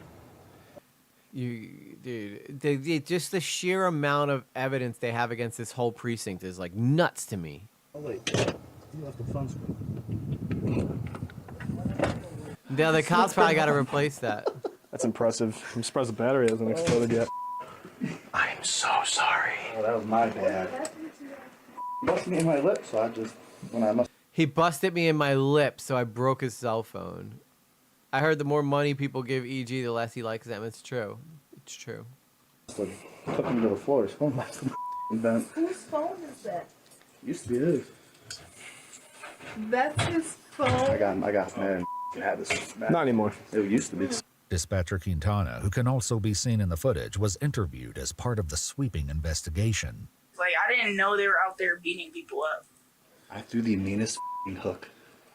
Wow. Is anybody in this precinct, like, honest about anything? Yeah, this is East... What's up, ING? This is East Cleveland. So if you ever... Don't go to Cleveland, apparently, because the East Cleveland cops will mess you up. Although, hopefully, it's cleaned up now that this video dropped. But this just dropped 3 days ago, so... I got one. I didn't get a single lick of info because I didn't care. The FBI and the Cuyahoga County Prosecutor's Office investigated dozens of East Cleveland officers, and in some cases, the inquiry had unforeseen consequences. The acting police chief, Kenneth Lundy, was eventually fired, resulting in a reevaluation of cases he had worked on, including the case of Jerry Sims Jr., a convicted murderer. In 2025, Lundy was named in a petition for a new trial for Sims, who had been found guilty of aggravated murder in 2019 and was serving 40 years to life. Lundy had been the lead detective on Jerry Sims' case, but was now accused of inappropriate conduct during the investigation and trial.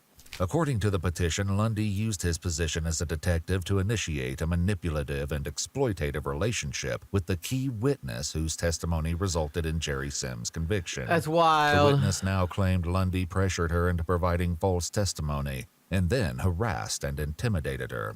With this new information and following an evidentiary hearing, the charges against Jerry Sims Jr. were dismissed and he was released from prison. Lundy wasn't the only one to face. So if that guy actually was guilty, he just got a murderer off. Like, that's the thing, too. It's like all these cops that did arrests that for things that people might have actually done wrong all get off now because of how corrupt they all were. The consequences of his actions. Detective Maybe he Ian didn't McInnes, who murder was filmed anybody. kicking multiple suspects, was found guilty of a multitude of charges, including assault, dereliction of duty, and interfering with civil rights, and sentenced to 2.5 years in prison. Sergeant Anthony Holmes pled guilty to attempted telecommunications fraud and was sentenced to 180 days in prison. However, he's currently appealing his sentence. Commander Larry McDonald was convicted of tampering with records, 2 counts of obstructing official business, dereliction of duty, tampering with evidence, and telecommunications fraud, and sentenced to 4 years in prison. Damn, dude. You go from being a cop who thinks you're just the absolute, like, untouchable god to being an inmate, like the people that you have been... That's justice right there. That's true justice. All 3 must permanently surrender their law enforcement licenses. In total, 16 East Cleveland police officers have been indicted or accused of committing various offenses, including assault, falsification, dereliction of duty, interfering with civil rights, obstructing official business, telecommunications fraud, theft during traffic stops, vandalism, money laundering, tampering with records, Money insurance laundering? fraud, bribery, or disorderly conduct. Dude, these guys were like the mob. That's crazy. They better be no cop. Yeah, they won't ever be. They won't. Once they get felony charges, you cannot be a cop. I hope in this day the precincts talk to each other and do background checks. Oh yeah, you have to do, even if you want to be a Philly cop who like really wants a lot, like they're desperate for cops, you still got to pass like a lot of stuff to become a cop. And several have faced a range of punishments from community control, probation, prison time, or the surrender of their law enforcement licenses. If you'd like to see this video where we don't have to blur every punch and kick, and help us keep Dude, I uncovering still can't believe he doused his mom in antifreeze. That's crazy. case files that rarely come to light, you'll find extra footage. And I will say, Ewu is goated, dude. They have such good stuff on here. So many good videos. Well, would you look on at Ewu. that? Someone's guilty of being total badass. Why is it doubling up? Scam bait super chatted $2. A lot of the body cam vids from you are good. Yeah, a lot of the body cams from Ewu are good. Sorry, I don't know why it's doubling up on audio for some reason for the alerts. Sometimes it does and sometimes it doesn't. Hey, Sarah, I've been lurking, just finished tacos, and my boyfriend and I have a house guest for a few months, so I just had to feed 3 people instead of 2. It was probably delicious. Can't go wrong with Taco Tuesday. They can pass many things because they're literally psychopaths. Yeah, probably. Psychopaths can because they don't feel bad. They have no conscience. Oh man, it's 9 o'clock. I have time for one more, but we can't do it. Can't be like a really long one. So let's find. That was a good video though, Daddy Scam Bait. Good catch with that one. Well, would you look at that? Someone's guilty of being total badass. Chick Dugs approves this message. At the Daniels Crew Super Chatted $2. Oh dear. Double up. Yeah, you are doubling up. Double it up. Double the pleasure, double the fun. Remember that? The gum commercial? Not gun, gum. G-U-M. G-U-M. All right, let's see what other Ewu body cams are. Latest on the hottest side of Anna Kepner. All right, let's do a quick palate cleanser before the next one, because I want to see what the update is on this girl here. We talked about this yesterday, so I am interested in what's being said and if there's any new information that came out. She was stuffed under a bed, wrapped in a blanket, and covered by life vests. Now, police say Anna Kepner was murdered while on a cruise with her family. A death certificate provided to ABC actually shows the 18-year-old's death was ruled a homicide by mechanical asphyxia by another person. Well, gee. Great detective work there. I'm pretty sure most of us figured out that she was murdered. Her family says the FBI told them it might have been an arm held across Anna's neck. No formal charges have been filed, but a court filing in an unrelated family court matter notes Anna's minor stepbrother could face charges. Anna's grandparents now speaking out to ABC about their independent granddaughter, who was set to graduate high school in May, aspiring to join the Navy. She had purpose. She wanted to do things. And this little tiny 110-pound. All right, we already saw that. So that's it. That's all the news is that they made it. They announced it to be a homicide now. That's it. We're groundbreaking. Yeah. Shocking. I had no idea that was going to happen. None of us saw homicide charges coming. Now we just got to figure out, we got to wait for the brother to get arrested, really. That's what we're pretty much all waiting for at this point.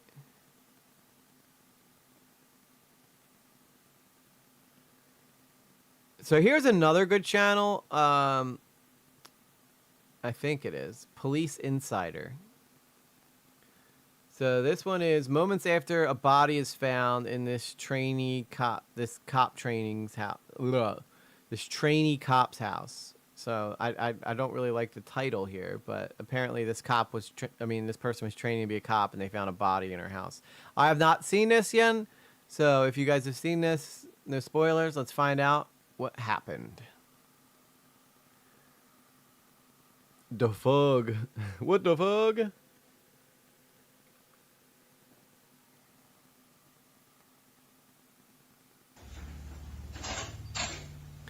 Has any of you guys seen this one yet? The woman you see smiling on your screen is a trainee deputy officer who just shot her husband in cold blood over something she allegedly found on his phone. That's wild, dude. I mean, she's hot, but to kill someone for finding something on his phone? Something that was unforgivable to her. 33, is he awake? Sure, something's not speaking. No. He's not awake? Is he breathing? Doug, wake up. Where's the weapon at right now? I don't have a weapon. What'd you shoot him with? It was his gun. Shot him with his own gun. He was choking her. If he was choking her, then why does she want him back? Why does she want him back alive? Doug. Doug. He was choking me. Where'd you shoot him at?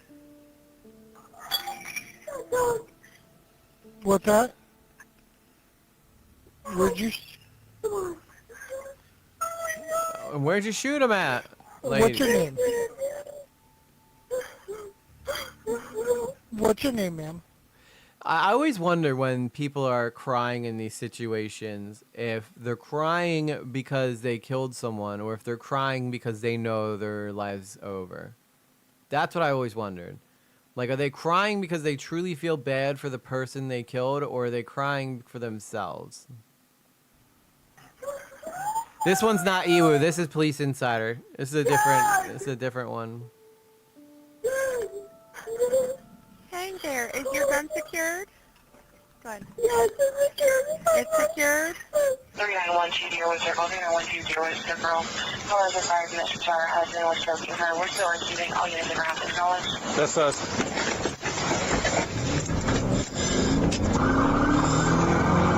Sun Rosa, we're about a minute out. Make sure she secures that firearm.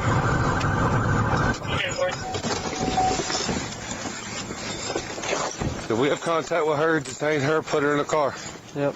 Until we figure out what's going on. Yep. Yeah, you gotta watch out for the hot ones. They'll kill you. Literally. They'll kill you. Look, they had the Christmas lights up and everything, man. That's a damn shame. I'm gonna go this side.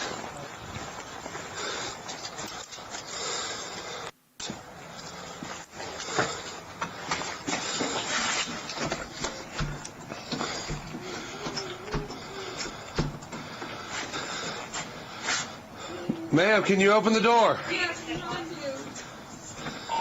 Have you ever opened a door before? What are these things? Those are doorknobs, ma'am. Hey, hold your hands up for me. I'm gonna open the door. All right, well, hold your hands up. I'm gonna open it up. Okay. Back away from the door. Back away a little bit. The bottom doorknob is locked. Open it up. Ma'am, can you get it? I don't know how to open doors. It's a me thing, but I just really never took the time to learn. My husband always opened them for me, so I never really learned how these turny things work. Or did I say turny things? I mean, what is this thing? What's up, HB Queen? Good morning. Hey, if you back up, I can open that door. All right, back up away from the door. I'm gonna kick it, okay? 138, are we on traffic? Are you backed up? Come out here. Come out here. Come out here. Come here. Turn around, We'll talk about it in a minute. You're just being detained. Who else is in the house? My husband. Where's he at? He's in What formerly was my husband, I guess. We're going to the car. We're going this way. Yep. My dog's inside. She got all dressed up. Probably 3, 4, 3, drunk. 1 to 10. Can you get my dogs, please? Yep.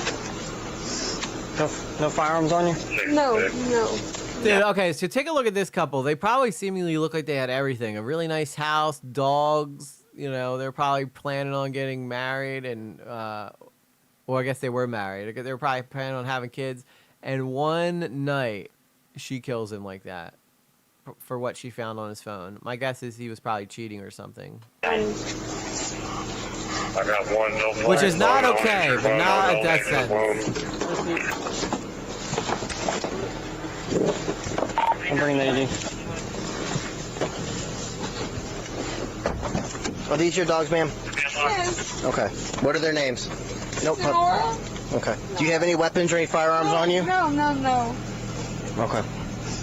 I don't understand. Okay. All right. So what I'm gonna do, just for the time being, I'm gonna take this off you. Okay. All right. Puppies, come on, you guys gotta back up. All right. No weapons, no firearms, nothing on you? No. Okay. All right. New Year's Day had turned into one of the worst memories for the family of 5, as officers Oh my God, they were a family of 5. Those poor kids. My God.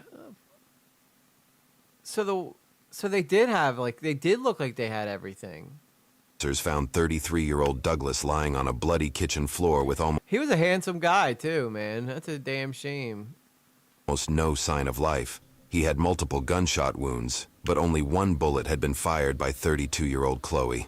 The two had returned home a few hours earlier wasn't a great after picture of dropping her. their 3 children at Chloe's parents' house and going out drinking for New Year's.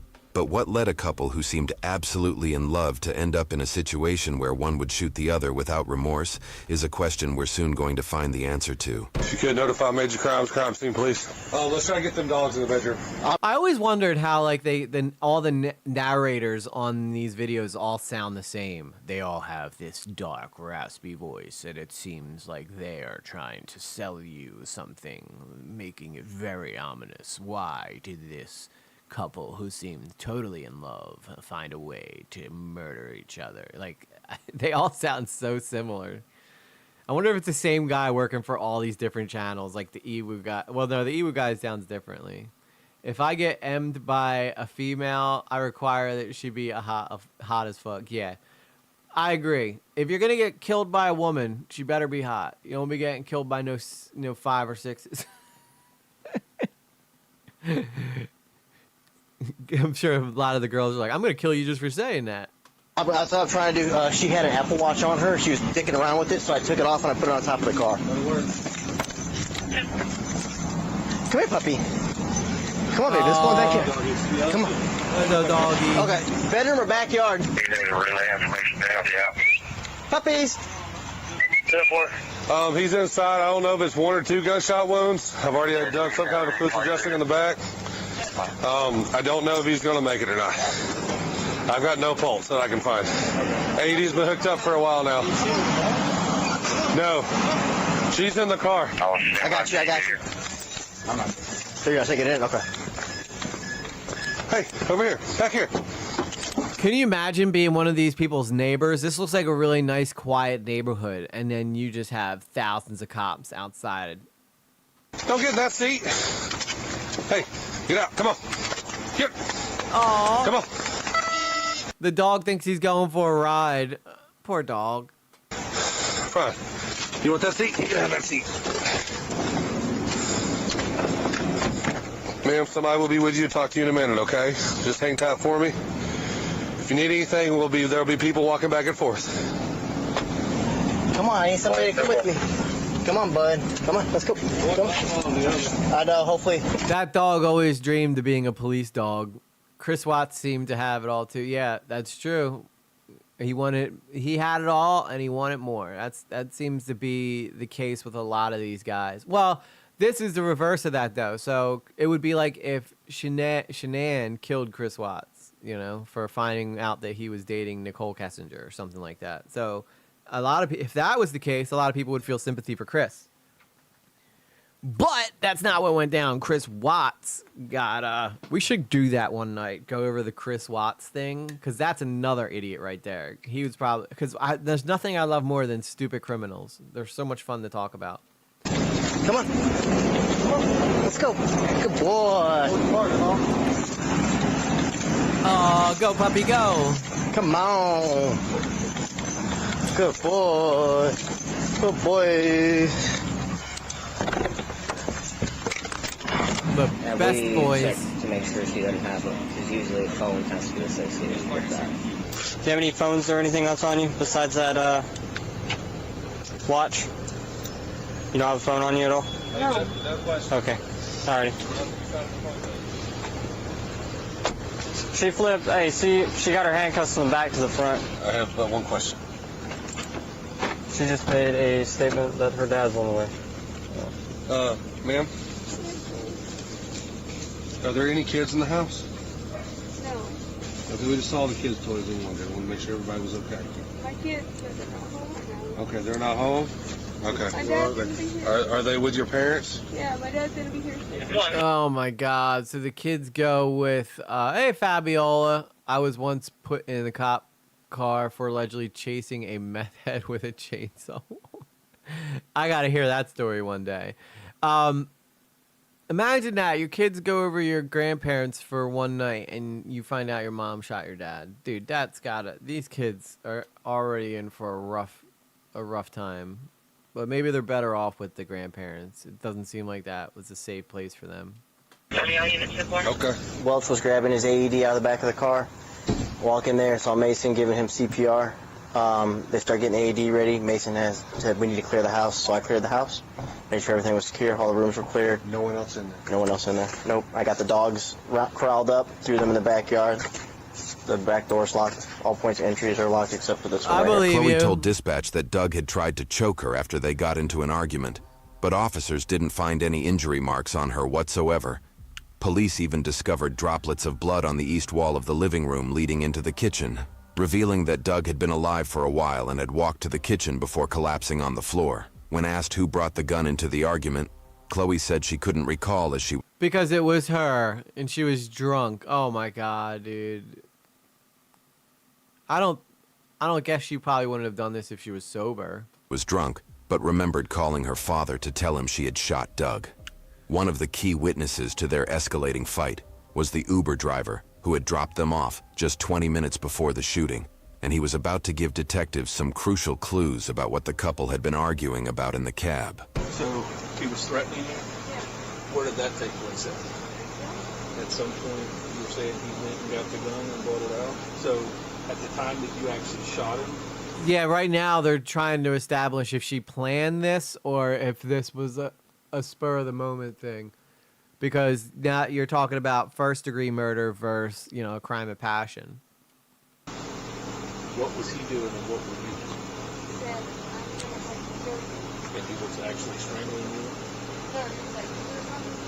And then he was coming at you with his hands up? And then that's when you shot him? If you're in a relationship where you got to tell the person you're with that you're going to kill them, it's probably a good idea to get out of that relationship. It's better to be alone than to throw away your life for someone like this. I got all dressed up.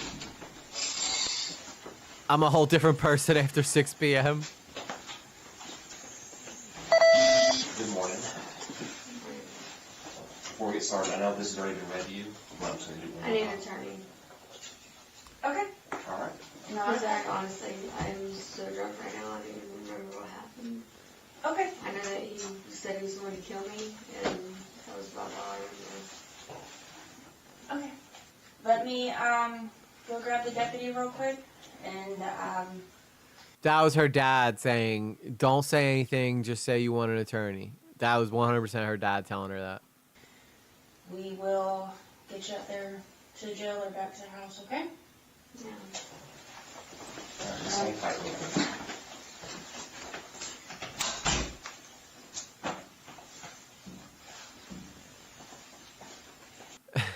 These detectives got to be so frustrated. They do the whole good cop. All right, this is what we're gonna do. Good cop, bad cop. You're gonna do this. I'm gonna do this. Right? You're gonna win her trust over. I look good. Let's bring in our folders and stuff. And then they go sit down, and she goes, "I want an attorney." And they just go, "Well, shit."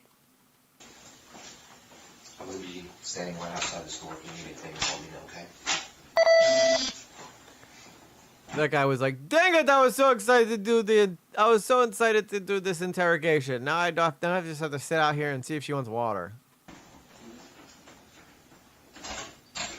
She's looking like she's smirking. She's smiling. Look at her, smiling. So, real quick, can I just check your neck real fast? Not a mark. So we'll go ahead and get you out there to the deputy's car, okay? Clearly, Chloe had no regrets about killing Doug. But after interviewing her father and the Uber driver who had dropped them off that day, it became evident that she hadn't been very fond of him in recent years, as she suspected he was having an affair with his biological son's aunt. I don't. Wait.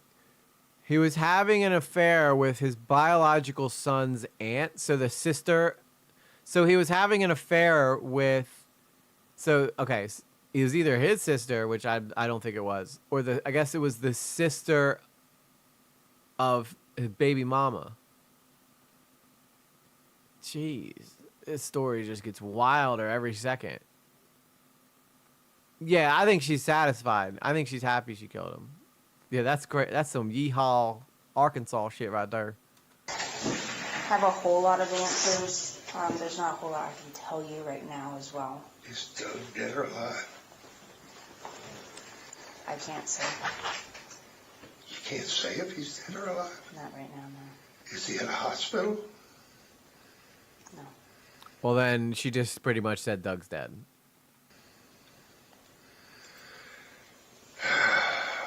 So you're telling me he's dead? I have not been in the house. I've only been outside of the house. He's still in the house? My understanding. So now it's a crime scene. Yep. Yeah, he's like, oh shit, she done really messed up this time. I can't help her out. She going to jail? That I don't know yet. Yeah, We maybe revenge on her aunt too. Yeah, that's a good point, ING. Like maybe it wasn't even about Doug. Maybe it was about depriving the aunt of, having him. haven't sat down and talked to her yet. Our understanding is she called and talked to you prior to, and then of course our CAD notes was there was a disturbance prior to all this happening. Didn't know if you would be willing to tell us what y'all's phone conversation was I'll about. be glad to. But I can't figure, there's parts I can't figure out. It was really short. Yeah. She said, Dad, I need you to come over. Doug and I got in a fight. He started choking me. He got the gun. He got his gun. I thought he was going to kill me, and I shot him. Okay. So unless she wrestled the gun away from Doug, which I don't think she did, Doug must have put the gun down. If Doug did get the gun, which I don't think Doug did get the gun, I think she went and got the gun. Because why would Doug get the gun and then go put it down? I think Doug probably could have killed her with his bare hands if he wanted to. I don't think he needed that gun. I said, you what? He said, I shot Doug. So this is the phone? That is. All right, cool. Does it still have a little bit of power? That is dead. I didn't put any charge on it, but you can press a button, I think, on the side, and it'll show it's got like... Yeah, it looks like it's dead. It's no big. We'll get it charged up and thrown in there. Yeah, just give me a rundown of what actually what occurred that night. Sure. So I open the door, and then they sit behind me. Okay, and it was both of them? Correct. Okay. Because we do kind of work for tips. Right. And so I was cordial. I was like, hey, guys, how's it going? Great evening, Happy New Year to you. And you could just tell the vibe was not right. So I see that it's out in the pace, so I'm like, all right, this is going to be a long ride. Yeah. So I'm like, all right, 45, 50-minute ride. By this time, we'd already said, hey, how's it going? Whatever. Yeah. Music was playing, but she stopped asking a question. And I was like, Raphael. And then she said, what's your thoughts on cheating? And I'm like, oh, no. Yeah, God, I would not want to be an Uber driver in that situation. I had just gone through a divorce, so I'm like, yeah, I'm going through it, I'm in the middle of it, so to ask that question, it was like, whoa. I was like, and I said, okay, I'm on my way. And that was the conversation. Okay. So all she told me was, Doug choked me, and we got in a fight. Doug was choking me. I thought he was going to kill me. He got his gun. I thought he was going to kill me, and I shot him. Okay. Was there a struggle over the gun? I mean, I got no idea. No, and we don't know yet either. Yeah, I know. Oh yeah, you're right. This would definitely be in the text messages. Nothing. Do you know where they were at prior to all of this happening? I do not. They brought the kids over. About what time was that? It was earlier than what I thought it would be. I want to say 6:30ish. Okay. It was after dark. At 6:30. Doug was a youth coach who had worked with the Pace Athletic Recreation Association for many years, nurturing young talent in the local community. He was a well-known figure among the kids and was deeply respected by parents who believed he had helped many children learn sports despite rough weather or his own personal challenges. The news of his tragic death left everyone in the community heartbroken. I basically gave my story while we're riding. I got 45 minutes to kill, so I gave my story about what I've been through, you know, and so there were some more questions going on. There were some interjections going on, like to where I was under the impression, just based on, I wasn't trying to listen because again I had music on too, and so we were listening to music. But I was under the impression that there was she was saying that basically she was saying he did it, and he was trying to allude that, you know, he had told her about it, or I've already told you about this, and that's just what. Well, that's the one thing. If, you know, women do not forget. They will remind you of every mistake you've ever made in your whole entire relationship. So if she gets drunk, starts getting in her feelings, she'll bring it up in a second. She won't have, I can imagine she wouldn't hesitate at all to continuously bring this up. So he was probably like, what the hell? We already talked about this. You knew I was sticking it in, Aunt Bertha. What a crazy story. Arms crossed is a sign of closing yourself off to the situation. He's not telling the truth. What he's saying, you know, and I'm trying not to listen. The Uber driver? Or the dad? Now I'm starting to put two and two together. This is what's going on. So I'm like, oh man, I'm in the Yeah, middle you of remember something things we like that. haven't done yet. So they showed up in 2 separate vehicles That at is your correct. house? Okay, Yes. and then got in the Doug's truck and dropped left. off Okay. the kids, 2 of the kids. Where's Kai? Oh, Kai's for spending the night with a friend. I don't know what friend, but Kai's 3 kids. Kai 13. Kai 13, Dawson 11. Oh, the dad. 3. They brought the kids over, and she said, you know, Uber, you know, as they were leaving, I shook Doug's hand as he walked up, shook his hands when he left. Yeah, but she could have lied to her dad, too. She definitely could have lied to her dad, but he might also be trying to cover for her as well. This dude's to make a clear set. Yeah, the Uber driver, yeah, he's not doing a good job of explaining it. I don't know why he felt the need to explain, like, that he'd said his whole story about how he got cheated on. Maybe he was looking for sympathy and be like, any single women around here? And I said, big plans for the night. She said Uber. And, I mean, a bad night to be going out. Mm-hmm. Have they been having issues? Yes, they have been having issues. Did they seem okay when they dropped off the kids, or did it seem like... Oh, Fabiola, it's funny you say that, too, because in my last relationship, I kept getting in trouble for the shit that I was doing in her dreams when I wasn't, obviously, you know, she was like, I had a dream last night, you cheated on me, now I'm mad at you. And I'm like, I didn't do it. Like, I wasn't in, you know, I didn't even know what to say. Because, like, I can't control what you dream about. You know, if that's what you dream about. Like, I know I didn't cheat, but, like, in the dreams, I guess I'm a cheater. But, so they wake up pissed as shit at you, and you're like, what? Like, I have no control over that. You just feel so helpless in a situation. It's just kind of like... Oh, they were fine. Oh, they were fine.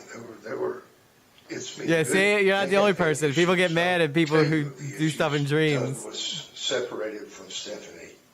I'm not sure if his divorce was final at the time. And Chloe, definitely Zero. You're right. Deputy showed her what she wants to do is what you're doing right now. That's been her goal in life. When she was in high school, she spent more time in the school resource office than anywhere. It wasn't too long after that. Doug wasn't up on it. I wasn't having any part of her being a sheriff because it's a deputy, because it's too many, it's a male-dominated type of environment. He wasn't having any part of that. Didn't like the idea of it. Boom, she jumps up forward, and I hear well, you know, and I don't use profanity, but I hear, what the F are you doing? Yeah.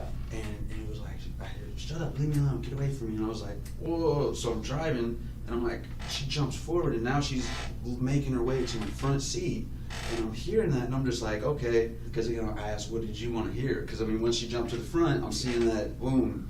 So obviously I'm trying to kind of keep peace, and I'm like, I wondered if she was like gonna try and make a move on the Uber driver because just to get back at the husband or something. I've had dreams where I've gone throughout my day and done all the work I needed to, and then went to sleep, and then I wake up wondering why the work wasn't done yet. Yes, dude, if you have very vivid dreams, it can be really messed up. Like, I've had dreams I've woken up, like, crying my eyes out because, like, either someone I love dies in it or something, and I always wake up and I'm so thankful that it was a dream, but, like, I you know, those can affect you for sure. well, you want to hear something? You want me to change the music? What do you want to hear? Yeah. So the whole time, I'm just letting them play music, and I pulled up to their house. She doesn't want to get out of the front seat. She doesn't want to leave. He's already out of the Jeep. We already pulled up. I'm waiting on them to leave. So I'm just like, come on now. Well, would you look at that? Someone's guilty of being total badass. Chick Dugs approves this message. At the Daniels Crew Super Chat $2. OMG, I remember this now. Yeah, 10 days ago this got posted. Daniel's Crew's up on all of this stuff. At the very end, he's standing at the door, kind of like, and he's upset kind of already, just because. Thank you for the $2.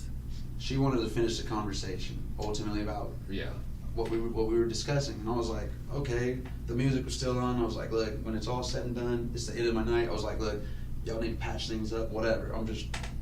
I thought it was the right thing to, you know, just based on what they were asking me. You know, I was like, all right, get that. That's the best thing that anybody could do. While speaking with the detective. The Uber driver, thank you for offering just a very little bit about the argument that we probably all could have figured out on our own. Chloe's father mentioned that she had been struggling both professionally and personally for years. Her dream of becoming a deputy was repeatedly crushed by personal challenges. First, Doug asked her not to attend police school because he was insecure about the male-dominated environment there. After that, she tried to set up a photography business, but unfortunately, her stepson and Doug's biological son, Kai, was diagnosed with leukemia. Aww. She had to shut down her business to take care of him. Her last chance at becoming a police officer was also ruined when she failed the training program, adding to years of built-up frustration. When she was about 30, she finally decided to, you know, when she was in her 30s, finally, to hell with it, I'm doing it. Whether you like it or not, that's what I want to do, and it's now or never. September, October, she blew out her knee in training.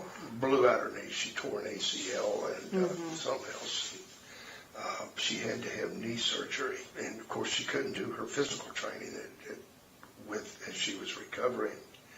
But she continued on in school, and in January of this year, the boys came down with COVID. No, Daniel's Crew, she never became a cop. She was trying to become a cop, and she just, every time she tried to become a cop, it wouldn't work out for her. And there she was, going through, you know, and she got picked up, I want to say in December, just before the surgery, just before everything went south. She got picked up as a cadet at Escambia County, and as a cadet 3.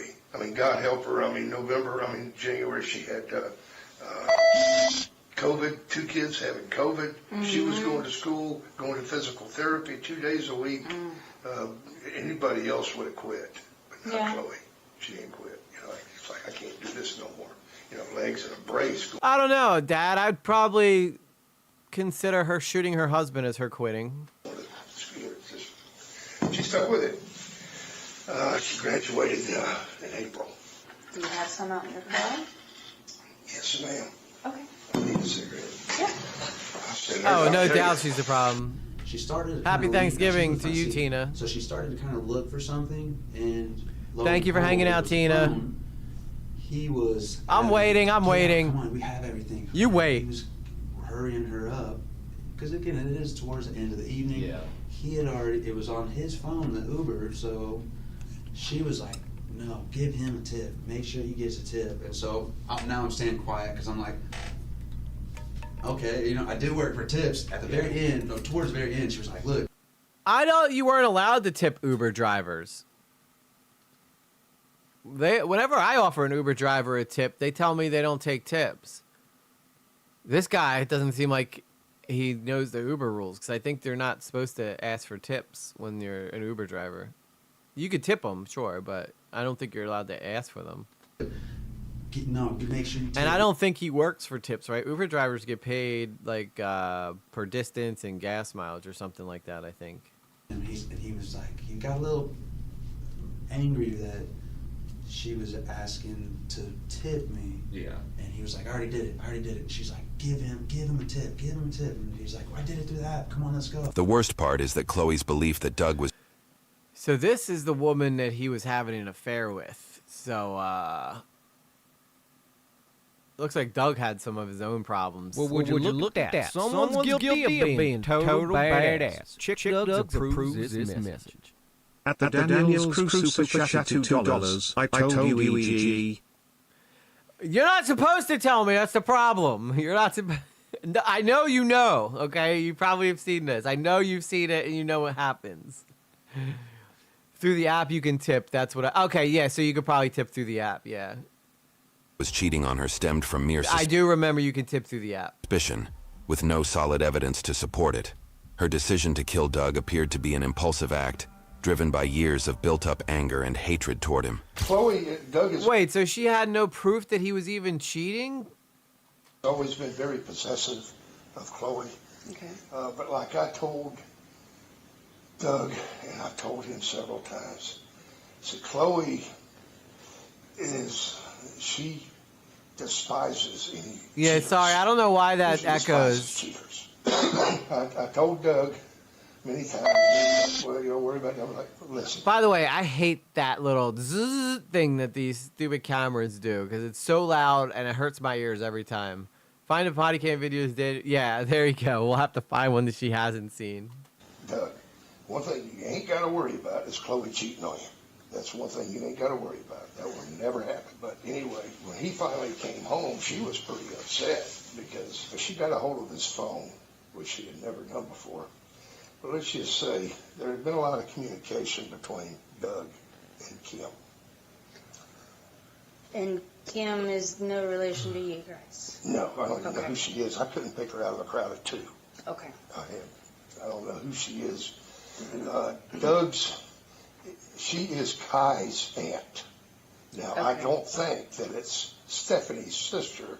I think there's a marriage in there somewhere, a second aunt or something, but I don't know. Chloe did a lot of investigating. It's all right, Daniel. It's cool. We know you like these. Looking at bank records, phone records. When she said she was kicking This guy's already huffing and puffing. He probably shouldn't be smoking cigarettes. Doug out.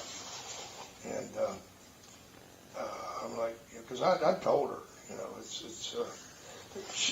through it all, there was never any proof, never admittance, never any proof, and never any real there that they had anything really going. Other than Nah, it's always these darn videos that have that zoot bam, like buzz thing going. Sex, if you will. Yeah. There's no grounds for that.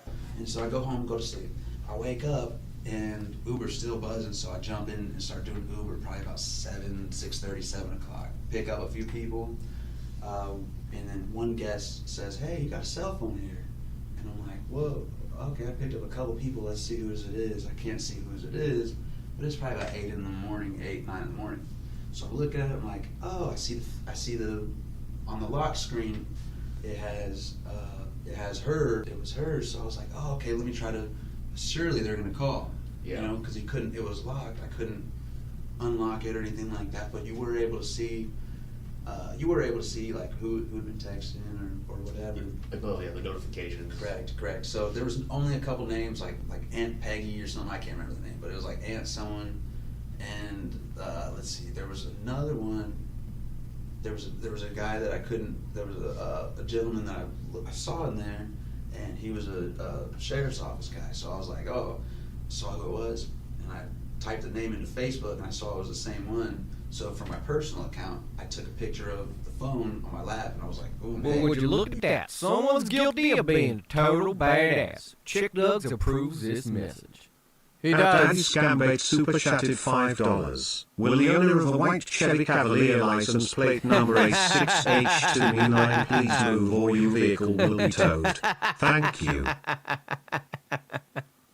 Perfect. Nailed it. You nailed it, dude. Thank you for the super chat. She should have dug in herself to find proof if she felt something was off. Yeah. It sounds like she doesn't have any real proof that he was having an affair. It just seems like it was something that she built up. Yeah, you nailed it, dude. Yep, that certainly was a stadium announcement. You texted somebody on this phone. Now move that car. Can you let them know that I have their phone? I think it's a police officer, and they're like, they never responded. So I waited. That was about 10 o'clock. So then it wasn't until about 2:30. 2 o'clock, 2:30, I see it on northofscambia.com. I was like, I see her face, and I'm like, and I read the article, I'm like, oh my goodness. So that's ultimately everything that I can think of that, Okay. to me seems of relevance. Yeah. There was a little bit of aggression towards the end. Yeah. Chloe's actions have now left their 3 children parentless and burdened with a lifetime of tragic memories. Yeah, it's she was terrible. charged with homicide and a second-degree felony weapons offense. As of now, there is no available information regarding her trial, but all of her bond requests have been denied. YouTube thinks you'll love the video on screen. Yeah, no crap, dude. What a crazy story. And for absolutely no reason, too. She didn't have 100% proof, but I guess she had a feeling. And sometimes, guys just confide in other women. Like, it doesn't mean he was, like, sticking his sausage in it. But, I actually didn't see the Uber driver's interview. Yeah, I don't know if you've seen this one, Daniels, because it just ended. So there's nothing more. There's nothing more here. So maybe you didn't see this. Maybe we did find one. That cop needs a... well, this wasn't technically a body cam video. This was more of a documentary type thing. That cop needs a shirt that fits. He's almost busted out of that one. Wait, go back. He saw it on the scam baiting site? What do you mean? He saw the sheriff on the scam baiting site?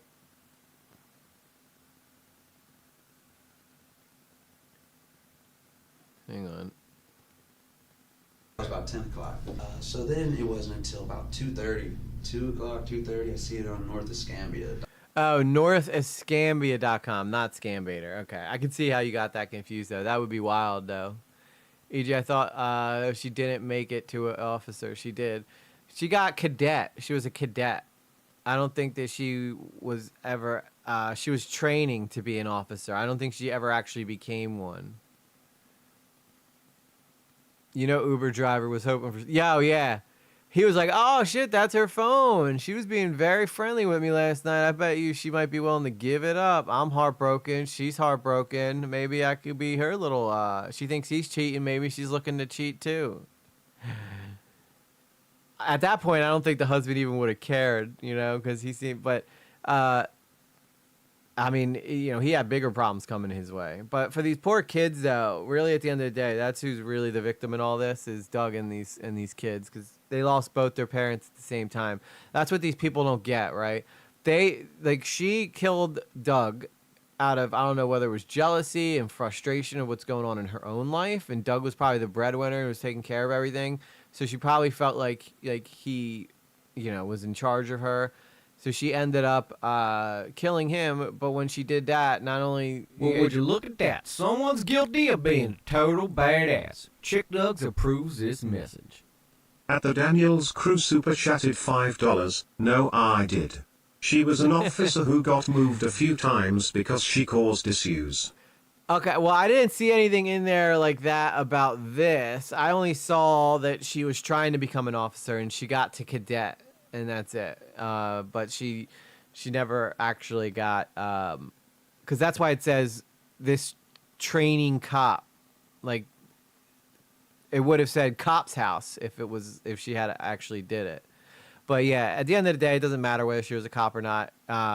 It's really, at the end of the day, thank you for the $5, by the way. I'm not doubting you, Daniel's Crew. I'm sure you know everything about true crime, and I'm not doubting that for a second. Okay, sweetie? I believe you. I trust you. All right? Thank you for not spoiling anything.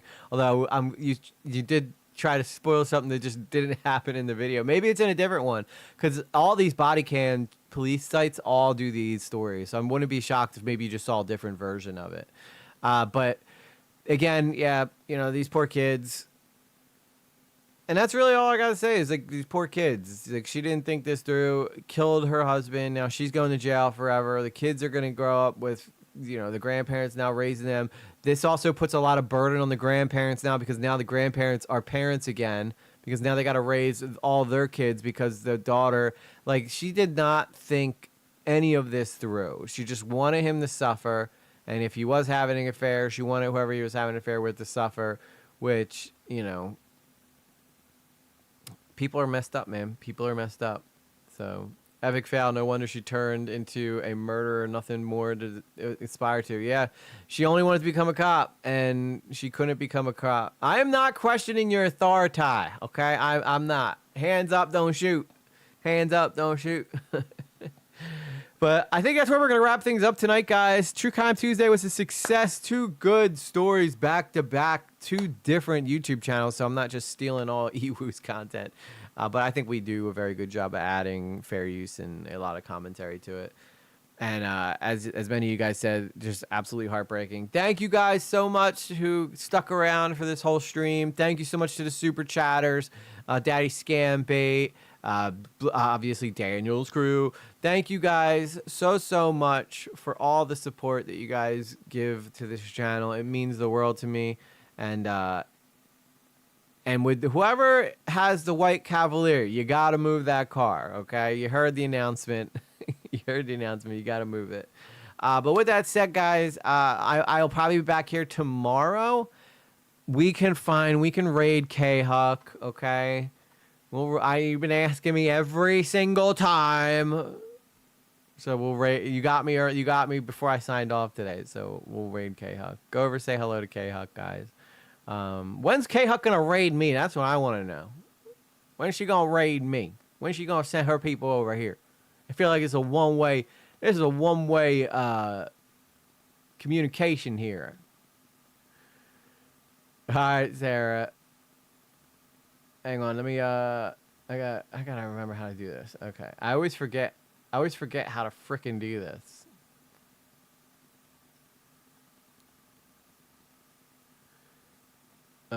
Content live. There I am. No, here we go. Yeah, redirect. You know what I should do if I was smart? I would start redirecting you guys to, like, my other videos that I do. That would be the smart thing for me to do. So that you guys can watch one of my other videos that pop up here. All right. Go over, say go say hello. It's been towed. Yeah, sorry, the Cavalier got towed, guys.